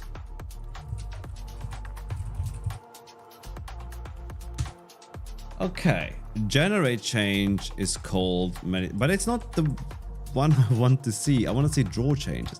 Ah, right. Here we are. Draw changes, draw change.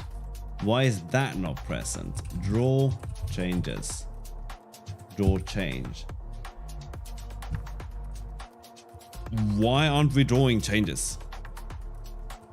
Is there any case where draw changes isn't empty?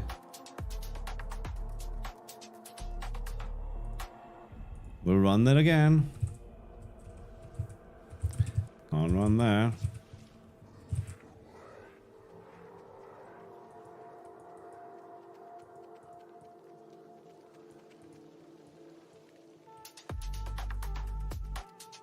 It is not there.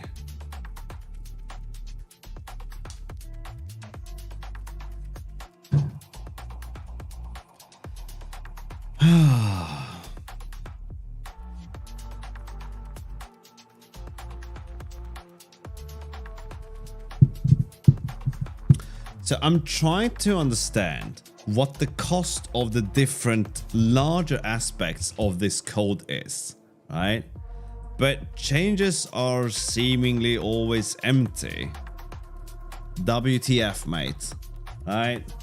Why are changes always empty?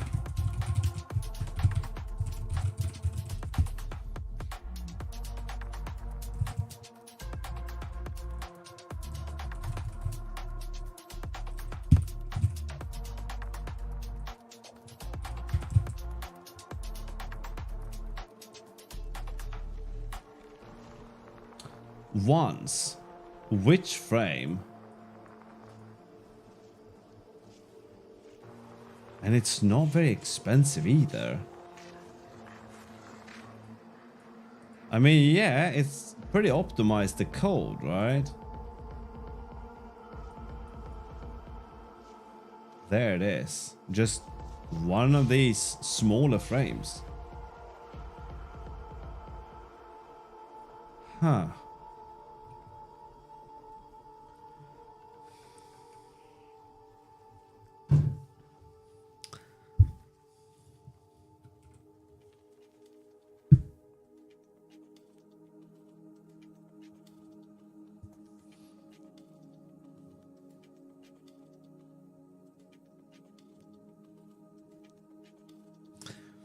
Okay, this one isn't particularly expensive. It's less than a millisecond.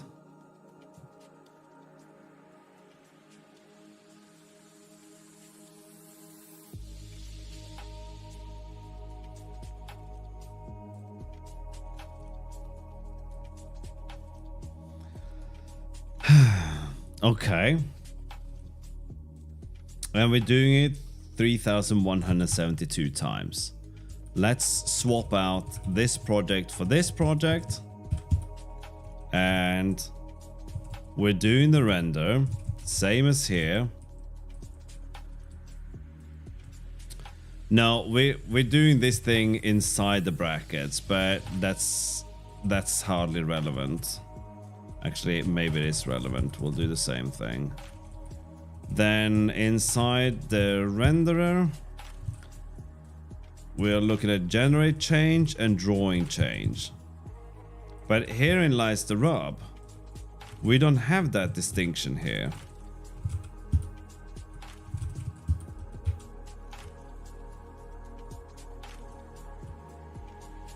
We're doing changes and drawing at the same time.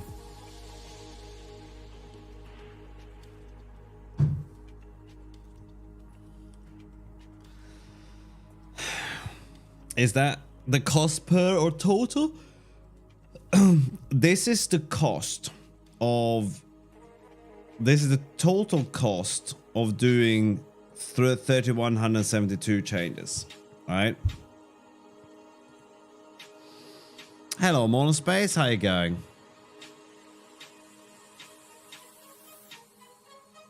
Welcome, Raiders. We are doing something really boring. We're looking at some differences in run times and profiling here.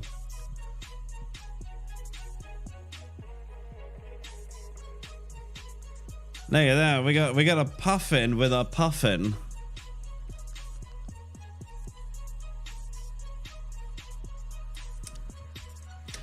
Yeah, so we're looking at profiling some code here, and I'm chasing magical numbers. or magic pixie function even. We have some change and we have some rights, and these two are unfortunately combined, and we can certainly optimize this. I think the whole change calculation is just dumb.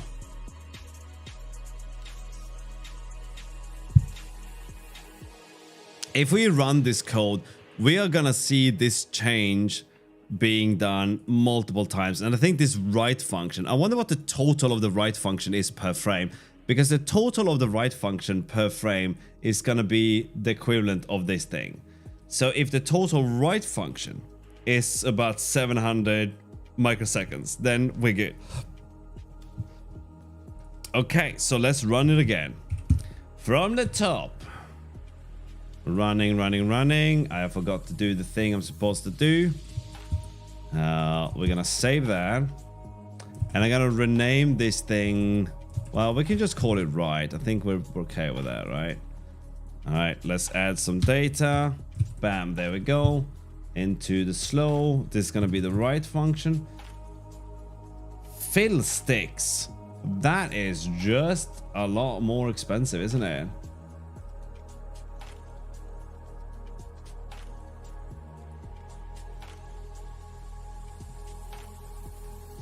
Damn. That is a lot more expensive. Even... No, but where is it on this side? Why is it not showing up there? And it's showing up for every single frame. Holy. That is just terrible.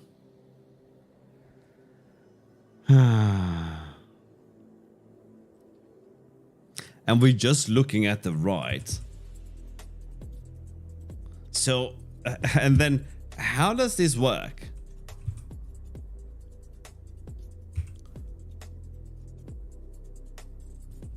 It can't be this part that takes up all that. That does not make sense. That does not compute. All right, we're gonna run this again. Expensive and stop. Nope. That had no impact whatsoever. How is this? Oh, we're doing cell right instead of what we're doing here, which is... No, it's doing a style right. And...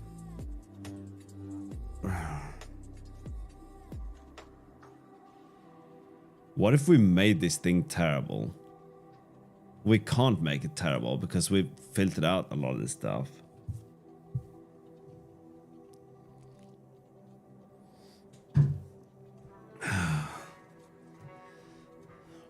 Yeah, in my case, I'm chasing some performance just before I release this. Because I want this thing to be... I want the code that we use here to be usable elsewhere inside a particular component, right? So if I can offer this draw code to the end user, they can just implement, or rather we can use the canvas object or a canvas element inside the terminal, which is part of anathema, to draw shapes or whatever, right? Maybe you want to write a 3D render. Why would you? But maybe you do, right? Maybe you want to do like draw shapes and stuff like that, and it has to be fast, and it's not, right? It's really bad. I kind of just threw it together last minute to get a working canvas widget, and when I ran it, it was just so bad. It was just so bad. What were you working on, Monospace, by the way? What kind of interesting projects were you hacking at?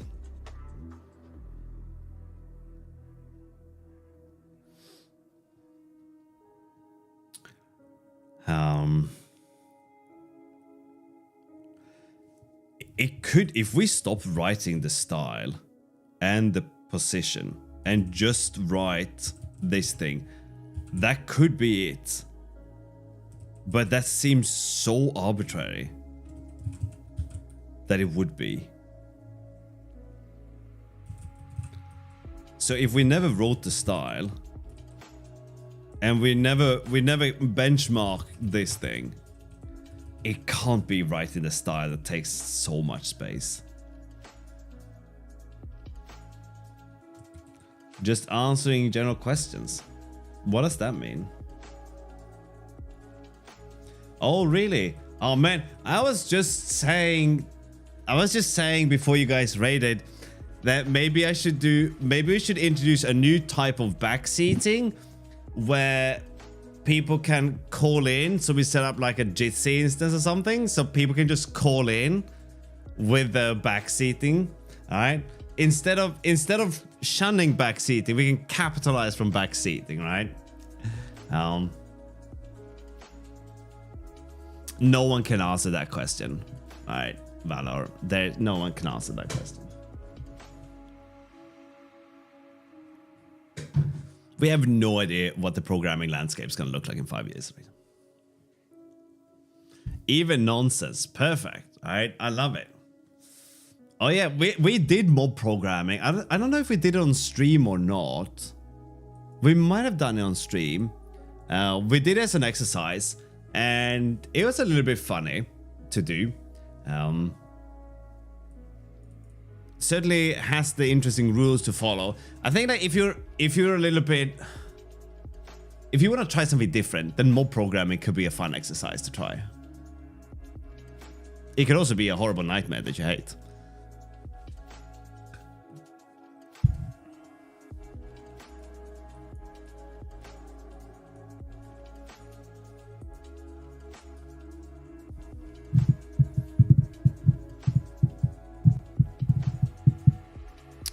Okay, so we butchered the write function to never write the style.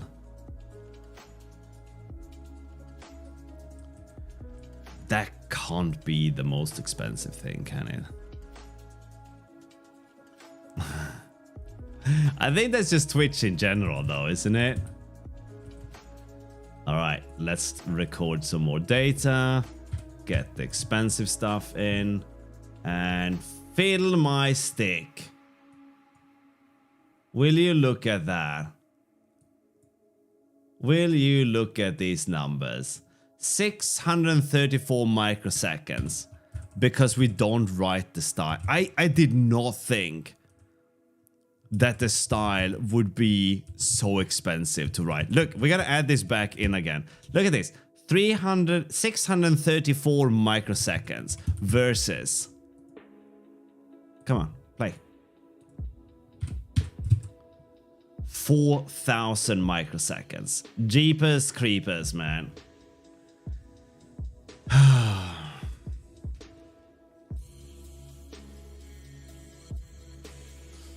I'll address this in a second. What's the performance tester in right? This is Puffin. So we annotate our code with various like profiling scopes, and they will show up in our viewer here. We have a lot more functions though, right? But this is where they show up. So what was more motivation for learning Rust? I was looking for a new programming language, and it was between Rust, Haskell, and Erlang. And I took one look at Erlang, then it was between Rust and Haskell. No, it was the other way around. I took a look at Haskell, and it was between Rust and Erlang. And I just picked Rust on a whim. And the moment I started using it, reading the book and everything, I thought it was the absolute worst language I had ever seen, and I thought it was a piece of shit. And I was angry, and I quit. And I did that twice. But the third time, so I spent a lot of time before I was doing Rust. I spent a lot of time doing client work, and a lot of the client work was in Python. And I was getting so fed up with the performance not being what I wanted it to be. I wanted to build like scalable, fast network applications, right? And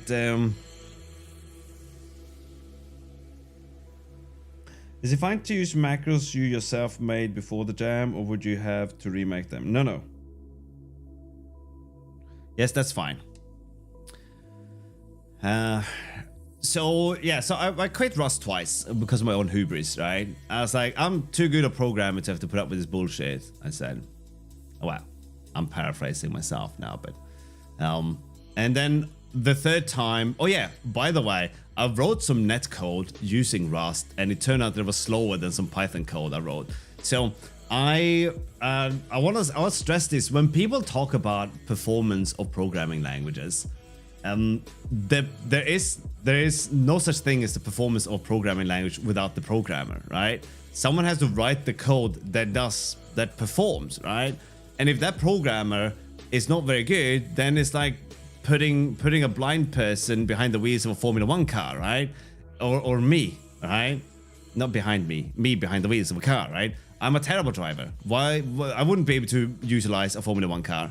So saying things like languages are faster and all that stuff, right? But so that was a bit of an eye-opener. I wrote this netcode using Rust standard library only, and it was just a travesty. I was like, wow, this is really bad. Right? So by avoiding styles we match performance, yes. All right, gonna start to college this month and coding with TypeScript for 5 years. Want to get a new language professionalized? Can you advise a lang, Rust included? I can't, Valor, because I don't know what you like, right? The thing is, I'm not a language zealot. I spend most of my time programming Rust. I'd say I specifically only program Rust these days, at least publicly, right? When I'm alone and no one's watching, I write other languages, but and I'd be the first one to say that Rust is a fantastic programming language. It's modern. It prevents you from doing dumb shit. It's just great in every possible way. And you know the girls love it. Well, if I ever talk to a girl, I'll make sure that's true. But no, it's just a really good language all around. But is it the language for you? That's really difficult for me to say, right? It's like saying that pasta bolognese is the best food. And you go, what should I eat for the rest of my life? And I'd be like, pasta bolognese. And you're like, should I tell this guy I'm a vegan now or later? Right? It depends very much on what you like and what drives you, right? If you wake up in the morning and go, business applications, that's probably the most exciting thing we're ever gonna do. Whatever that means, right? Or maybe you're really excited about spreadsheets, right? I don't know what fuels you guys, right? Or girls, or, you know, peasants, whatever, right? So it's really hard to say. And I would be reluctant, Valor, to listen to anyone who definitively tells you any kind of prediction about the future, because this might come as a surprise to you, but we can't even freaking predict the weather, let alone what the job market in programming is gonna look like in 5 years' time. You ask the nerds over at Nvidia, then programming is already dead, but that's only as long as you buy their product, right? I do.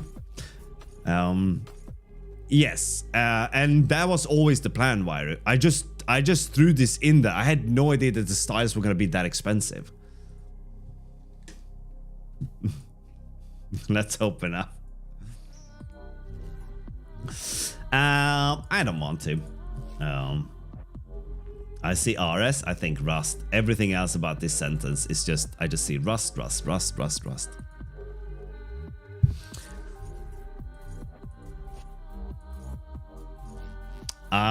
No, I think it's all good, right?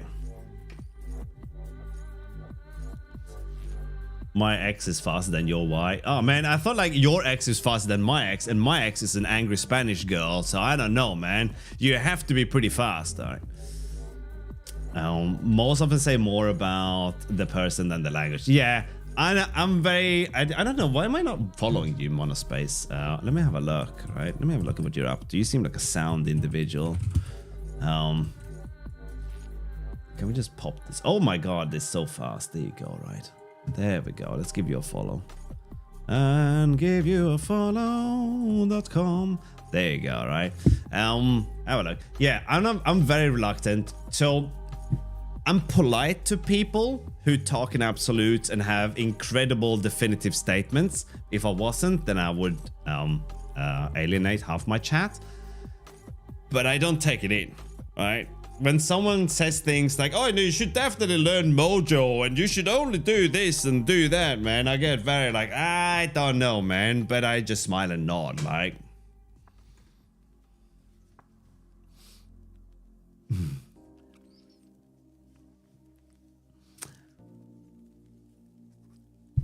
Perfect example of getting a completely wrong impression. You're right, we can't predict the future, but I think JS just being too weak for backend compared to others like Java and C#. The thing is, Valar, right? I'm gonna tell you a secret. It's not a secret. I made a video about this that I never released, but do you know which programming language is the best programming language? And this is a rhetorical question, okay? Programmers throughout the ages have been telling each other which language is the best programming language, right? Some new language turns up on the scene and some group of people are really excited about that language. I'm talking about Rust now, maybe. And then a bunch of people are not excited about Rust. They're like, no, Rust is not good. And then here's a laundry list of why my language is better than Rust, right? You could pick any developer in this chat and they can give you reasons why their favorite language, if it isn't Rust, is better than Rust, right? You can argue that Python is better than Rust. It's higher availability, a larger skill pool, more libraries, more established, prevalent in computer science and web development, right? And very sparse syntax, right? There's lots of reasons why Python is better than Rust, okay? It's very easy to just rattle off these things, right? But the thing is, when it comes to choosing the language that you work with, people are always going to pick what is the most fun. Now, this isn't necessarily commercially true, right? I don't know what the term commercially true means, but I kind of just made that up. This isn't necessarily true in a commercial setting. You might be hired to work as a JavaScript developer, and then you move on in your personal life. You discover that Go is faster than JavaScript, and for some reason you really like to do error handling with a bunch of nil checks, right? Nothing wrong with that if that's your jam, right? But now you have to go back to work and you're stuck with JavaScript. You want to go home and write Go instead. But if it's your choice, you're going to choose Go. Not because of the merits of Go, but because you found the language that you like. That is all there is to it. It's all down to what you like. And I can't tell you what you are going to like or what you like today any more than I can tell you what your favorite flavor of ice cream is. Or maybe you're lactose intolerant. Or what your favorite flavor of goat cheese. That's still the same problem. You get where I'm going with this though, right? Yes, but that doesn't even matter because we're gonna choose the language that we want to use, right? You can write Minecraft mods. I have no idea what the context is here, but go for it. I would go so far as saying that an experienced programmer can tell you whether their favorite language is worse than Rust. I think that's that would be an open-minded programmer. And full disclosure, everyone is completely allowed to make fun of Rust in this channel. You can meme about the Rust Foundation and its weirdness, copyright or alienation of people, whatever you want to do, right? We can call C developers tractor pilots if we want to. We have done for some time. It's all good. It's all just tools, but you're gonna like the language you like, and it has nothing to do with the merits of the language. That's just why you like it. If you change the word language to music, then the merits kind of disappear, right? You like the music you like because you like it, right? You like the language you like because you like it. You like to write whatever it is, right? Maybe you could argue something about music and BPM and whatever, right? But it's a matter of taste. That's all it comes down to, right? Oh, good, because I was gonna rant about this for at least 5 more minutes. I still dislike all languages, especially JavaScript. I don't know, man. I think it almost takes a brave soul to stand up and say, I like JavaScript without being part of the other side of alienating languages that aren't JavaScript, right? Blue hair mentioned. I don't know what that means. Oracle's better than the Rust Foundation. We're just gonna pin that, man. Someone's spitting truth here.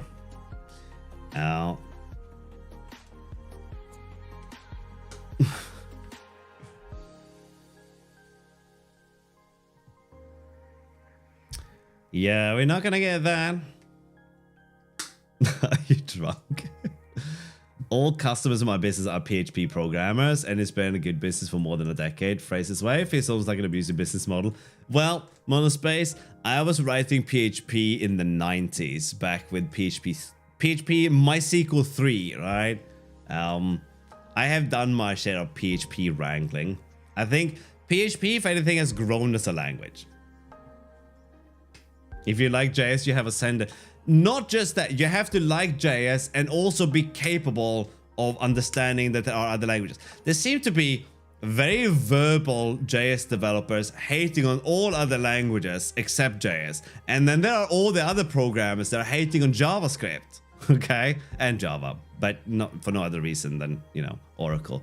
But and their licensing idiocies. But anyway, the point is, if you can stand up and say that you like JavaScript, but you also like other languages, then I think there's a very small Venn diagram where you fit in a good way, right?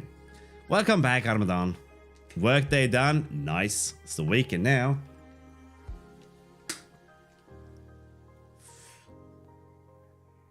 It pipes the output of this function as an argument into this function. So if A outputs an integer, that would be the first argument of B. C# is a fine enough language. I spent a decade almost writing C#. The only reason I don't like writing C# is the setting for which I wrote C# in, right?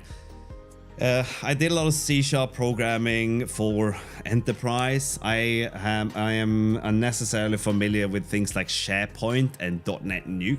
I won't be able to navigate any of these two products today, but I have the scars, all right?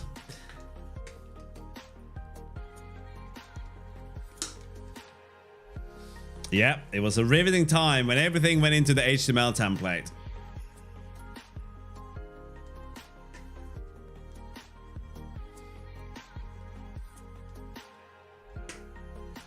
I started .NET in 2004, I think, and it was .NET 1.1 then, or 1.14 maybe, I don't remember. We did not have generics, so everything was like lists of objects instead.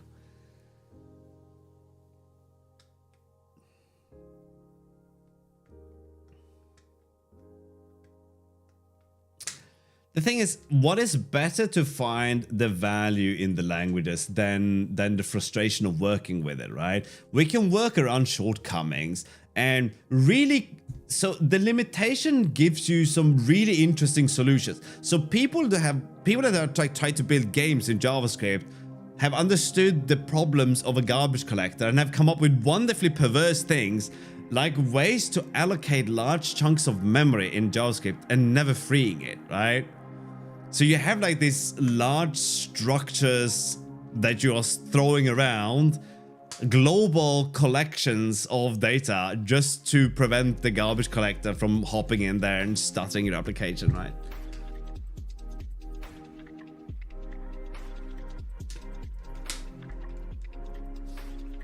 Oh man. So when I started with PHP 3 or PHP back in the 90s, it was between that and active server pages, right? Red card. All right. C# is either enterprise or Unity, and I don't think anyone trusts Unity anymore. Like, there are existing Unity developers that will stay with the platform because they've invested time and energy into it, and that's what they'll do, and that's the smart thing to do. But I don't think new game developers should strive hard towards Unity. Or maybe Unity is safe now because you can only be that level of asshole once in your lifetime, right? Yeah, those were the days. That's what you did. ASP web forms. I don't remember web forms, I just remember ASP. And I was in an argument with another developer. I was young and foolish. And he insisted that we were going to use ASP for a client we were working with. And I said, no, why would we use ASP? You have to pay for that.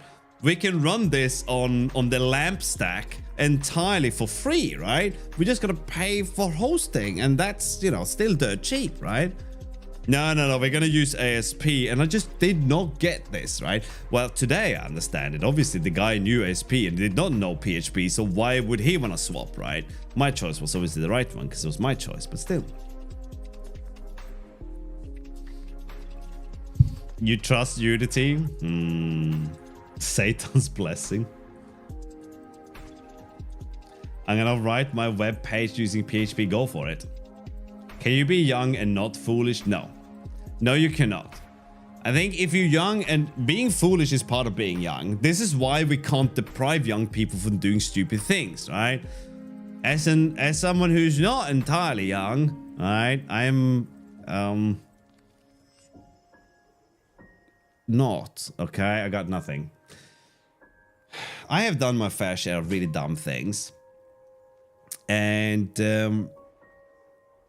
I wish that my child would be spared doing the same dumb things that I have done. But I know that at least a percentage of the stupid shit I've done, she's gonna do. And it's most likely gonna come up with her own new things of stupid to do, right? She's gonna try to smoke cigarettes one day. And it's such a conversation. Because people do stupid things. You're gonna get drunk, you're gonna smoke cigarettes, you're gonna try various things. I don't know, right? I don't know what you've done in your life. I don't know what you're gonna do, but you're gonna do them. It doesn't matter what people say. Smoking is bad for you. Okay. But I'm still alive after smoking this cigarette. They must be lying, right?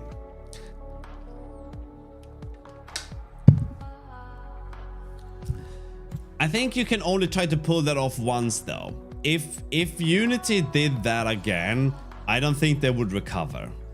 Now, people are really good at having selective memory and forgetting stupid things like Epstein, forgetting dumbass things like Unity or Electronic Arts, ranging from ethical loot boxes to all kinds of dumbass things, right? People forget and they move on. Like, you could literally do a lot of really terrible stuff and people will be like, that's an outrage, you're terrible, what's that over there now? I have no memory of who you are or what you did. I'll follow you on YouTube. Alright.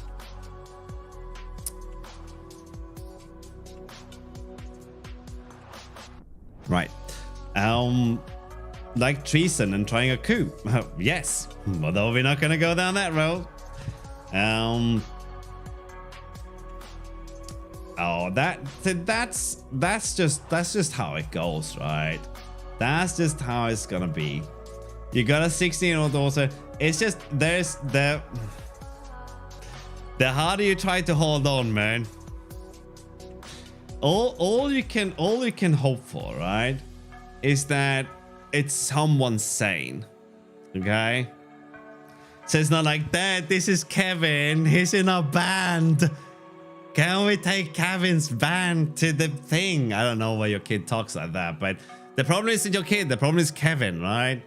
Kevin's gonna be an app developer. And you're like, no, why? Kevin, have you heard of Rust? Anyway.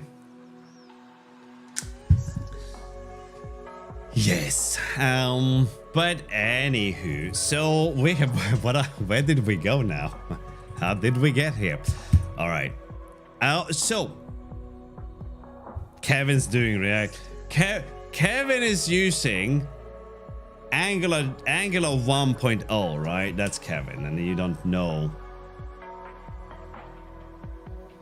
Are we weeb yet? Are we weeb yet? I don't know, man. You do your thing. We're almost there, Armadon. Not great, Duke. It's doable, but you will have friction.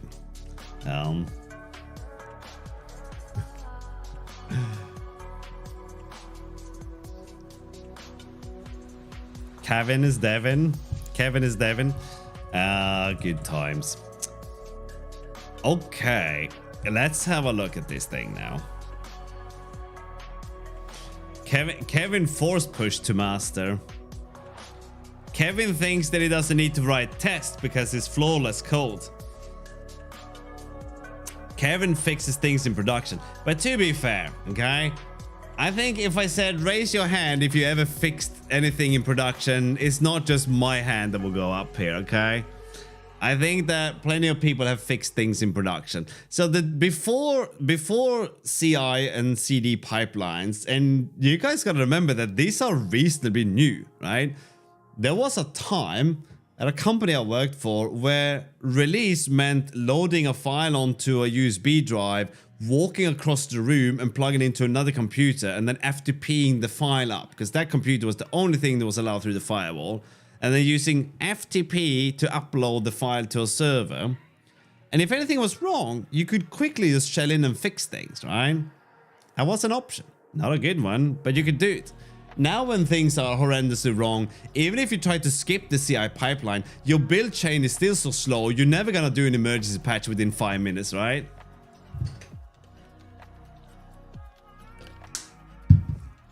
Kevin is a 1%er, man. Kevin works for, what were they called? Poly something? Polybase? Kevin works for Polybase.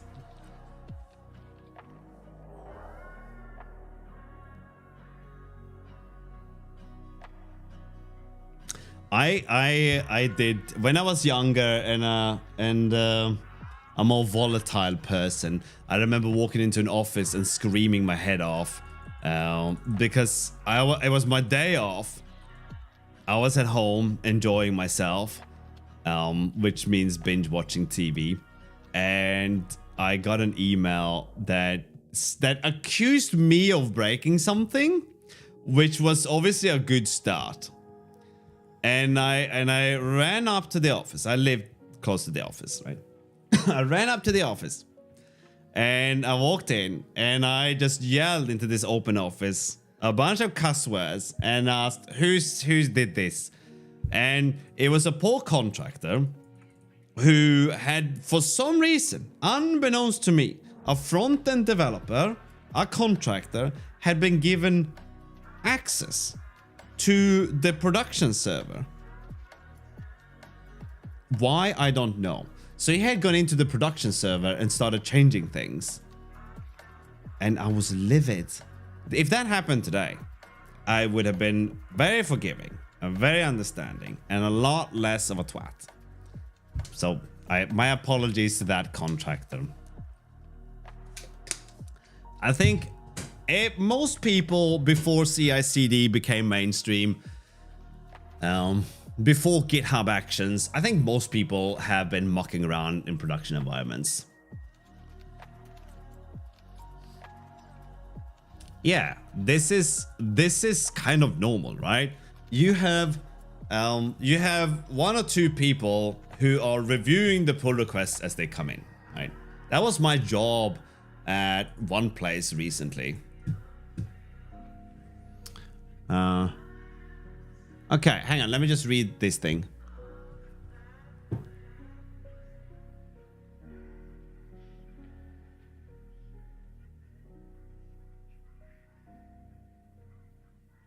Really? Oh, that's very flattering. Can I think about it?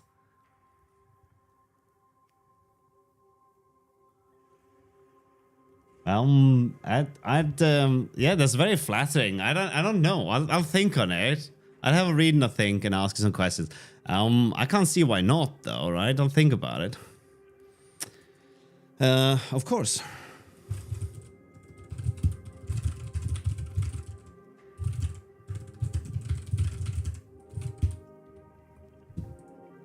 Hi, how you doing, Temporis? So, Tempy boy, do you mind if I call you Tempy boy for some reason? Do you want to do a bit of gaming next week after work, maybe? And if so, what are you gaming these days? I'm interested in Cold Keeper. I want to get Danaka involved as well, but he's a bit of a workaholic and doesn't. He doesn't woggle. He doesn't hang about until late evening, right? We just figured some horrible performance issues out, Juice. All right, we just figured some horrible performance issues out.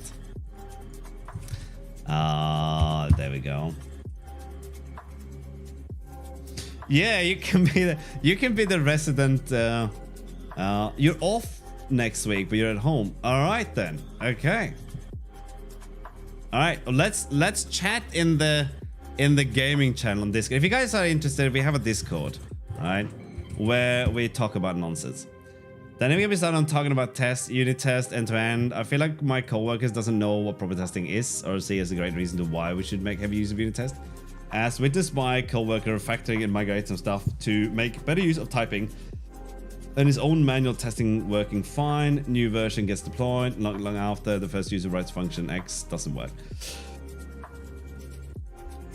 I think for my own sanity's sake, I want to have tests. I think I don't even know how many tests we have in our in here. Right? So if we do color test work now, and then we do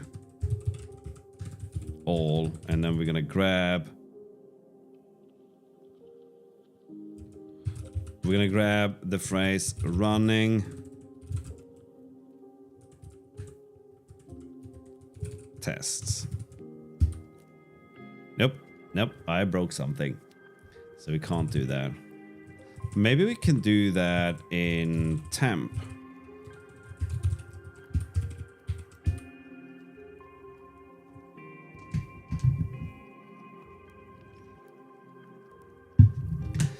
There are quite a lot of tests in here for doing various things. Some things are more tests than others. But in total, we have close to 250 tests, maybe? 60, 80, 120, 220, 260. Yeah, close to 250. Sorry, close to 300 tests, maybe. Maybe not yet, but soon. All right. Some of these things don't require testing. Like the runtime is just not. Well, hang on, these are doc tests. Yeah. Anyway, we have tests.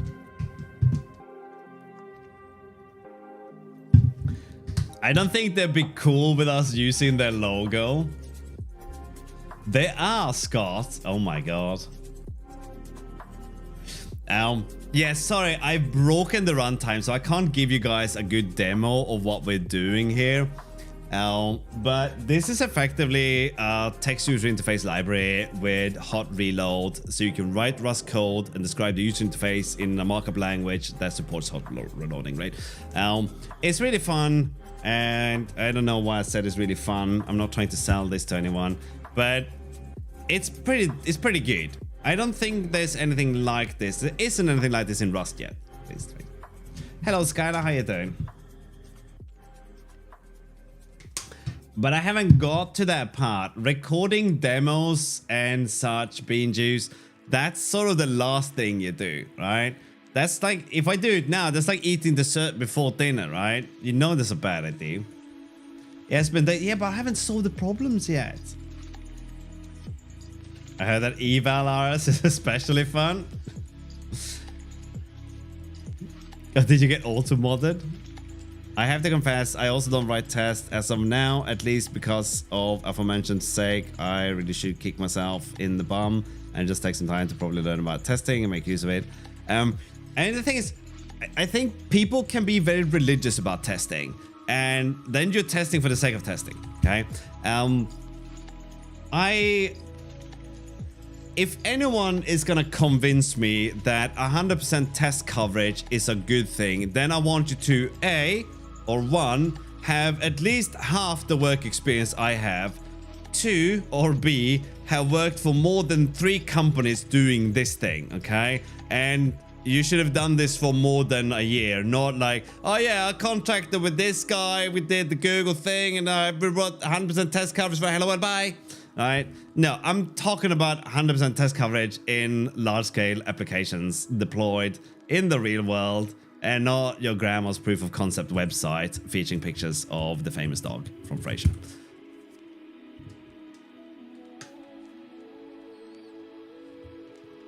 Well put, right?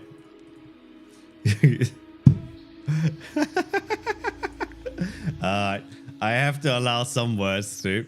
So I don't have mods here, which is why we rely on the auto mod. Your grandma's cat, more power to her for it, right? Okay, so we figured out that it was really expensive to do one thing over the other. So we're gonna take that part out of the equation. We're gonna ditch this thing. And we're gonna ditch the style writing here as well. Wait, didn't I remove you? There you go. And I think we're gonna get comparable performance now if we run this. So we start off by, well, this is what the template language looks like. So we have a vertical stack with a for loop, with a horizontal stack with a for loop, and then we're drawing a value on the screen with a red background and a black foreground. And in really what we're doing is this, right? But I just took the style out, so we're not gonna see the style, right? And that's quite a lot going on for doing this, but we're not gonna care about that for now. Tommel, learn to spell or you're going to hell. All right, it's very harsh. All right, so let's run the first project where we're looking at this thing, and we're just gonna look at the render function as a total at this point. So we need to pop into the TUI screen, and we're gonna comment out all of this stuff. We don't care about any of these things for the time being. And the flush can be flushed. There we go. Okay, we removed all of this stuff. Then we're gonna go to the runtime library. We're going to just annotate the render block. We're gonna call render, and then we're gonna see what the performance of this thing is. Now we're gonna hop over here. We're gonna do the same thing. Goodbye magic pixie function. We don't do the styles. We're always gonna move the cursor because we haven't written that optimization for the other code. And let's see, where are we? Draw changes. I bet there's more stuff up here. Yep, generate changes. No. And where are we calling this diff from? Let's just find this thing. Ah, it's a test. Thank you for the follow. Okay then, let's see if we got rid of all of it. I think we did. All right, it's time to hit the benchmark. So we're gonna run this with the new backend. So let's pop into main, run this thing. We're gonna connect this viewer. All right, we're gonna do the slow code. There we go. You can see the drop here. And what's the most expensive frame? We're looking at, oh no, what is this thing? All right, it's the puff and send function. Okay, we don't care too much about that, right? So we're looking at 1100 microseconds, but we're interested in the average of these now.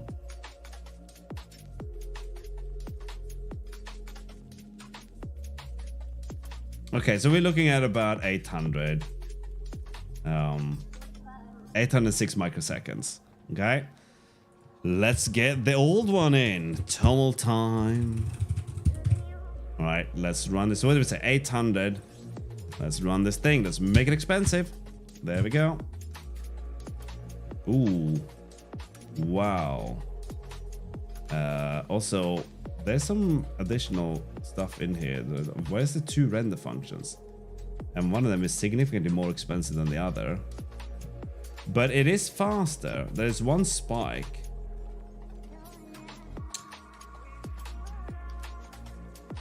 All right.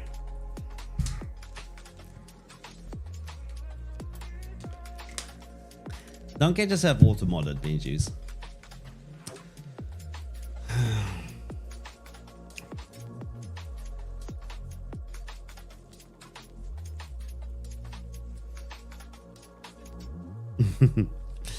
Maybe if you guys fix your vocab, yeah. Polybase Lab has 5 employees, no true address other than a co-working situation in Bowery, New York. So they rent a temp space in a bad neighborhood and pay Paul in a very expensive place in the US. They have 5 employees? Hot damn, Scott. They must be using good work, Modprog. They must be using contractors then, right? Okay, so it still looks like the old version is faster. You get auto-modded for saying your project name? No, you don't. Try it, Skylar.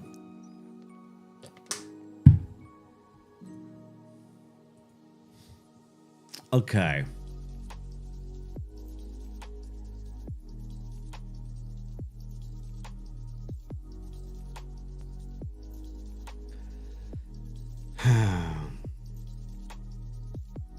But I'm the only one that can read it, Modprog. I'm the only one that can read it. Right. I don't know what to say. The old version is faster. The diffing version is just always faster.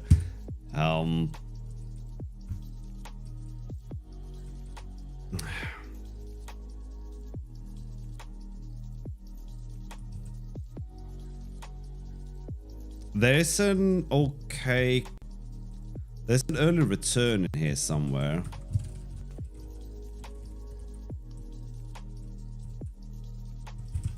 I need a screen for that. This one. That one doesn't matter then.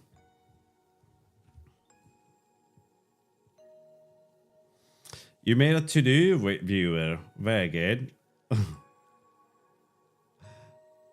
Oh, what's the word to do, baby? No, yeah, you can't say viewers in this chat. Well, I can say viewers. But most people can't say viewers because the bots turn up and say that shit.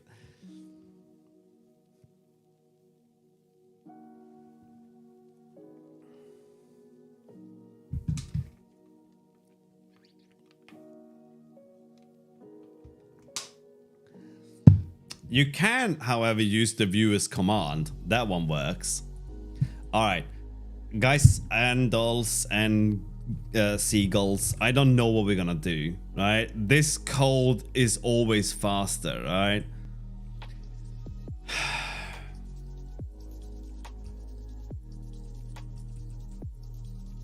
I think we had an additional call in here that I don't want. It's the backend screen render. Where is this? Oh, don't show me the name then. 93. Okay, maybe we'll run this again.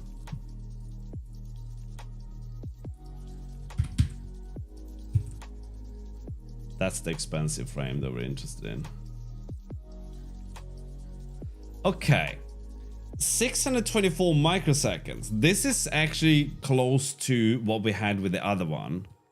It's just that the other one isn't optimizing. It just does the worst thing every time. But we can write the optimization for the other one. So can we beat 624 then?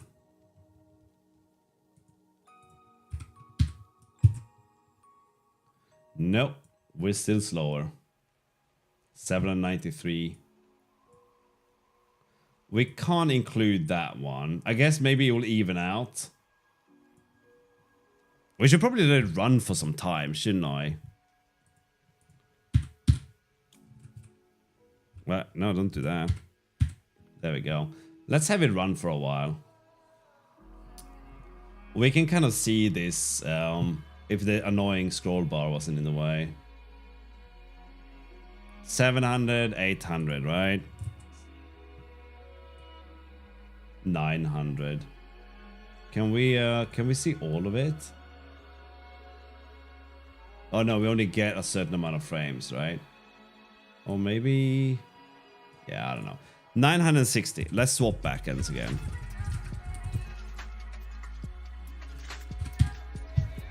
Well, this one has an optimization, so we're not gonna see.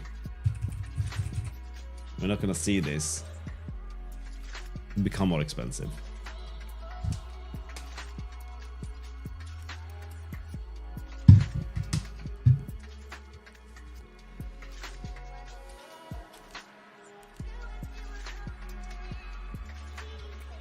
Ask ChatGPT to fix it? I'd rather not.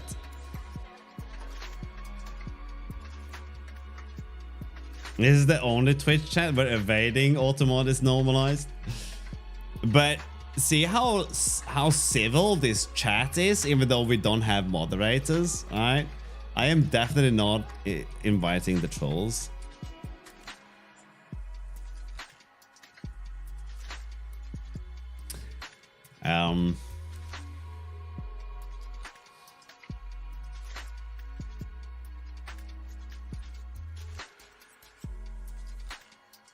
Wait, what is this?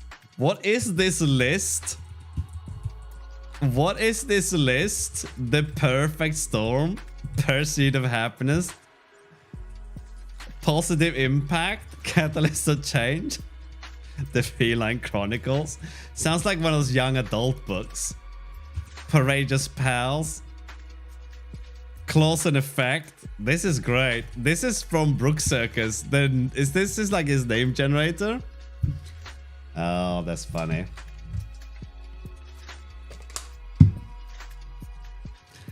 Okay, so I don't know what to say then, right? I don't know what to say about this. Oh yeah, there's definitely, right? That's Cat GPT.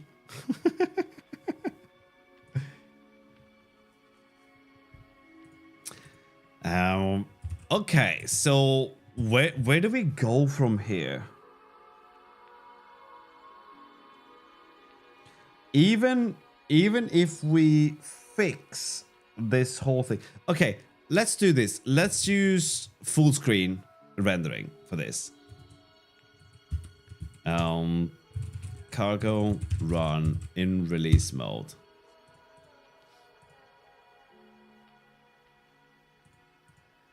All right. And let's make it slow. All right. 2.5, 2.6 milliseconds, right? It kind of showed that, didn't it?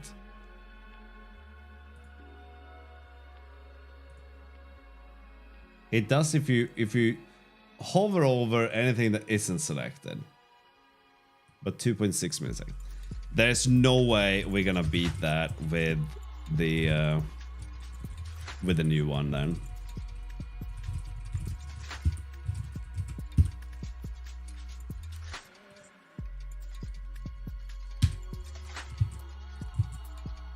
We do.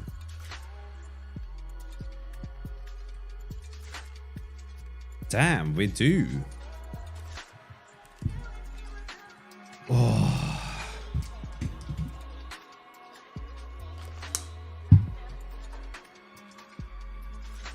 Okay.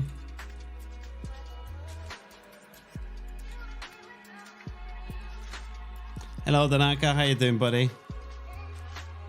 Are you done working?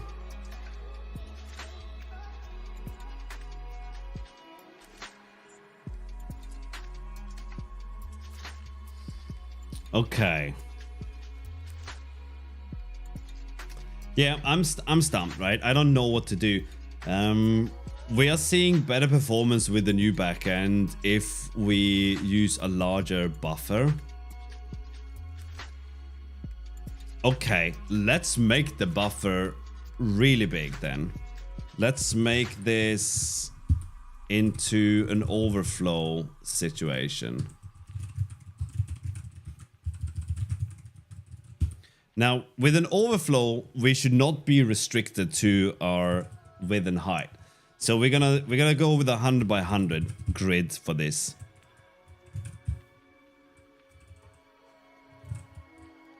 Where are you?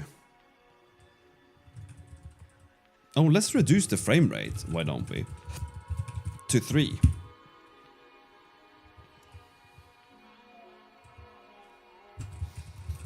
Okay, now we're going to say that the size is... Well, we do 100 by 100.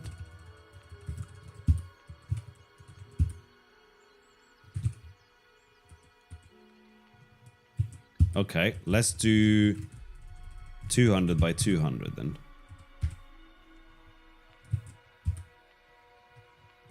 Let's do 1000 by 1000.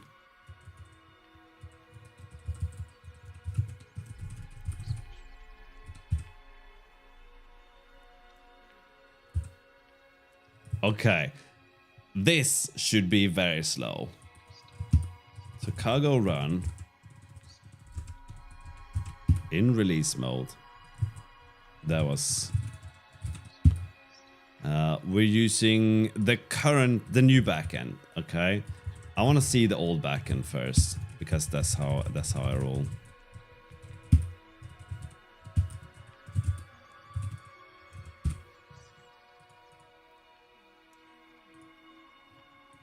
Hey, hang on. What? All right, hang on. Shit. Let's do that again.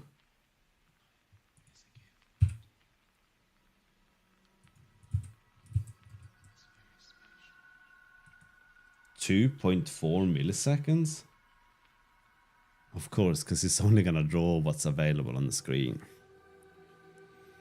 Okay, so there shouldn't be... Damn you, other optimization that saves this. There shouldn't be an issue here.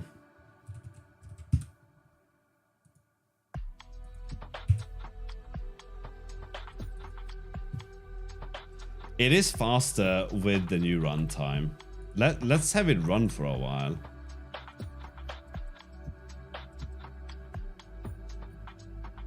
It is pretty consistently faster.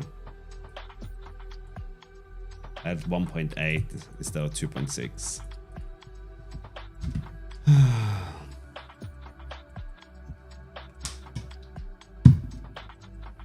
Okay.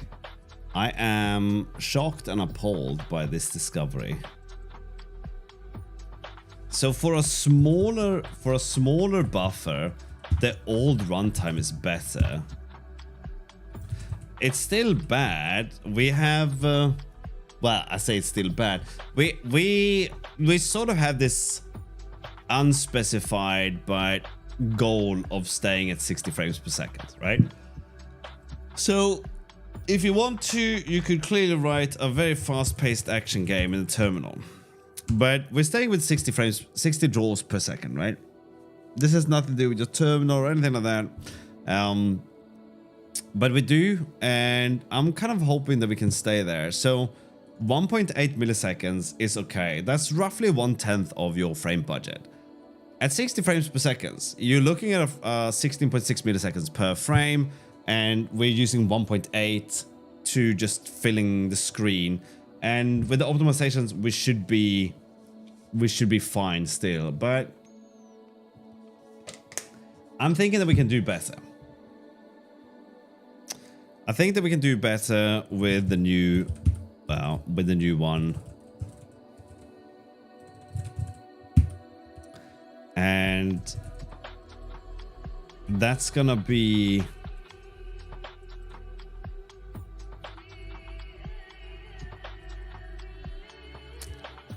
Where should we do this? We should optimize the changes. But that's just gonna prevent unnecessary draw calls. I wonder if we can make the changes themselves better, right? So how many changes are we actually talking about here? Well, we can find out. How many changes do we actually do per render? We should not do more than the size of change. We shouldn't do more than the size of the buffer, which is 122 by 53, which is 102 by 53. I should know this by now, shouldn't I?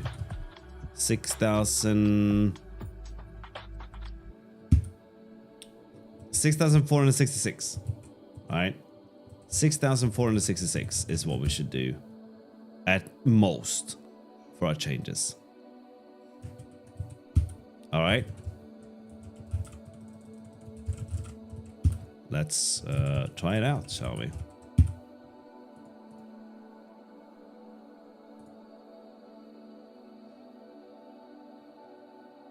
I don't see any changes.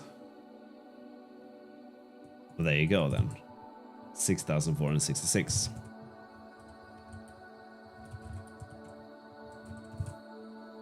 All right, what if we look at the old one?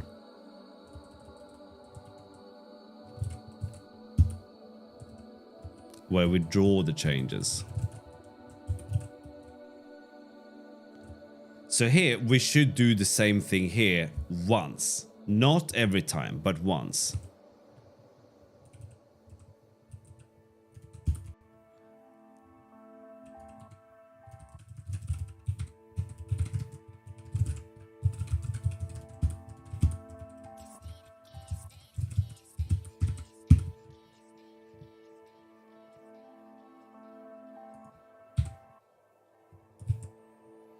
Yeah. Okay, then. I don't know what to say. I mean, we have to do it. There's no two ways around it. What's the cost of these changes, though?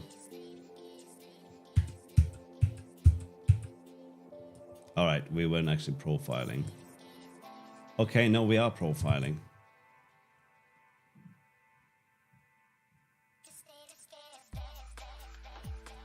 The cost of these changes have... Well, that's hard to say. We kind of want the average here. So we're around 1,500 to 2,000. We're down to 13 at one point. All right, what about this guy? Man, this stuff is getting to be boring. All right. We're just gonna do this and then we're not gonna do this anymore.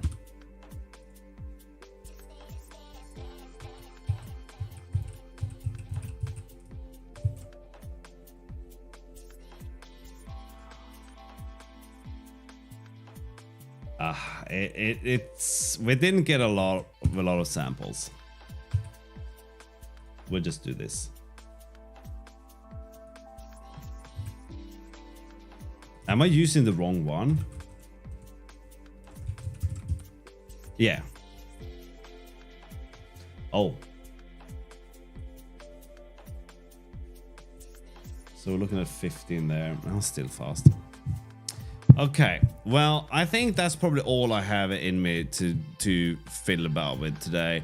I gotta think about this for a while, what we're gonna do with it. So in the meantime, Olad, thank you for the cheer, by the way. I totally missed that. Thank you so much, Olad. Happy Friday to you too.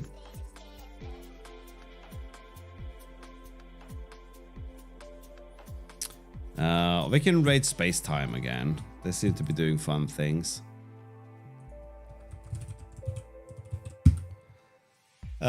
If you are interested in joining us, we are doing a jam with anathema at some point.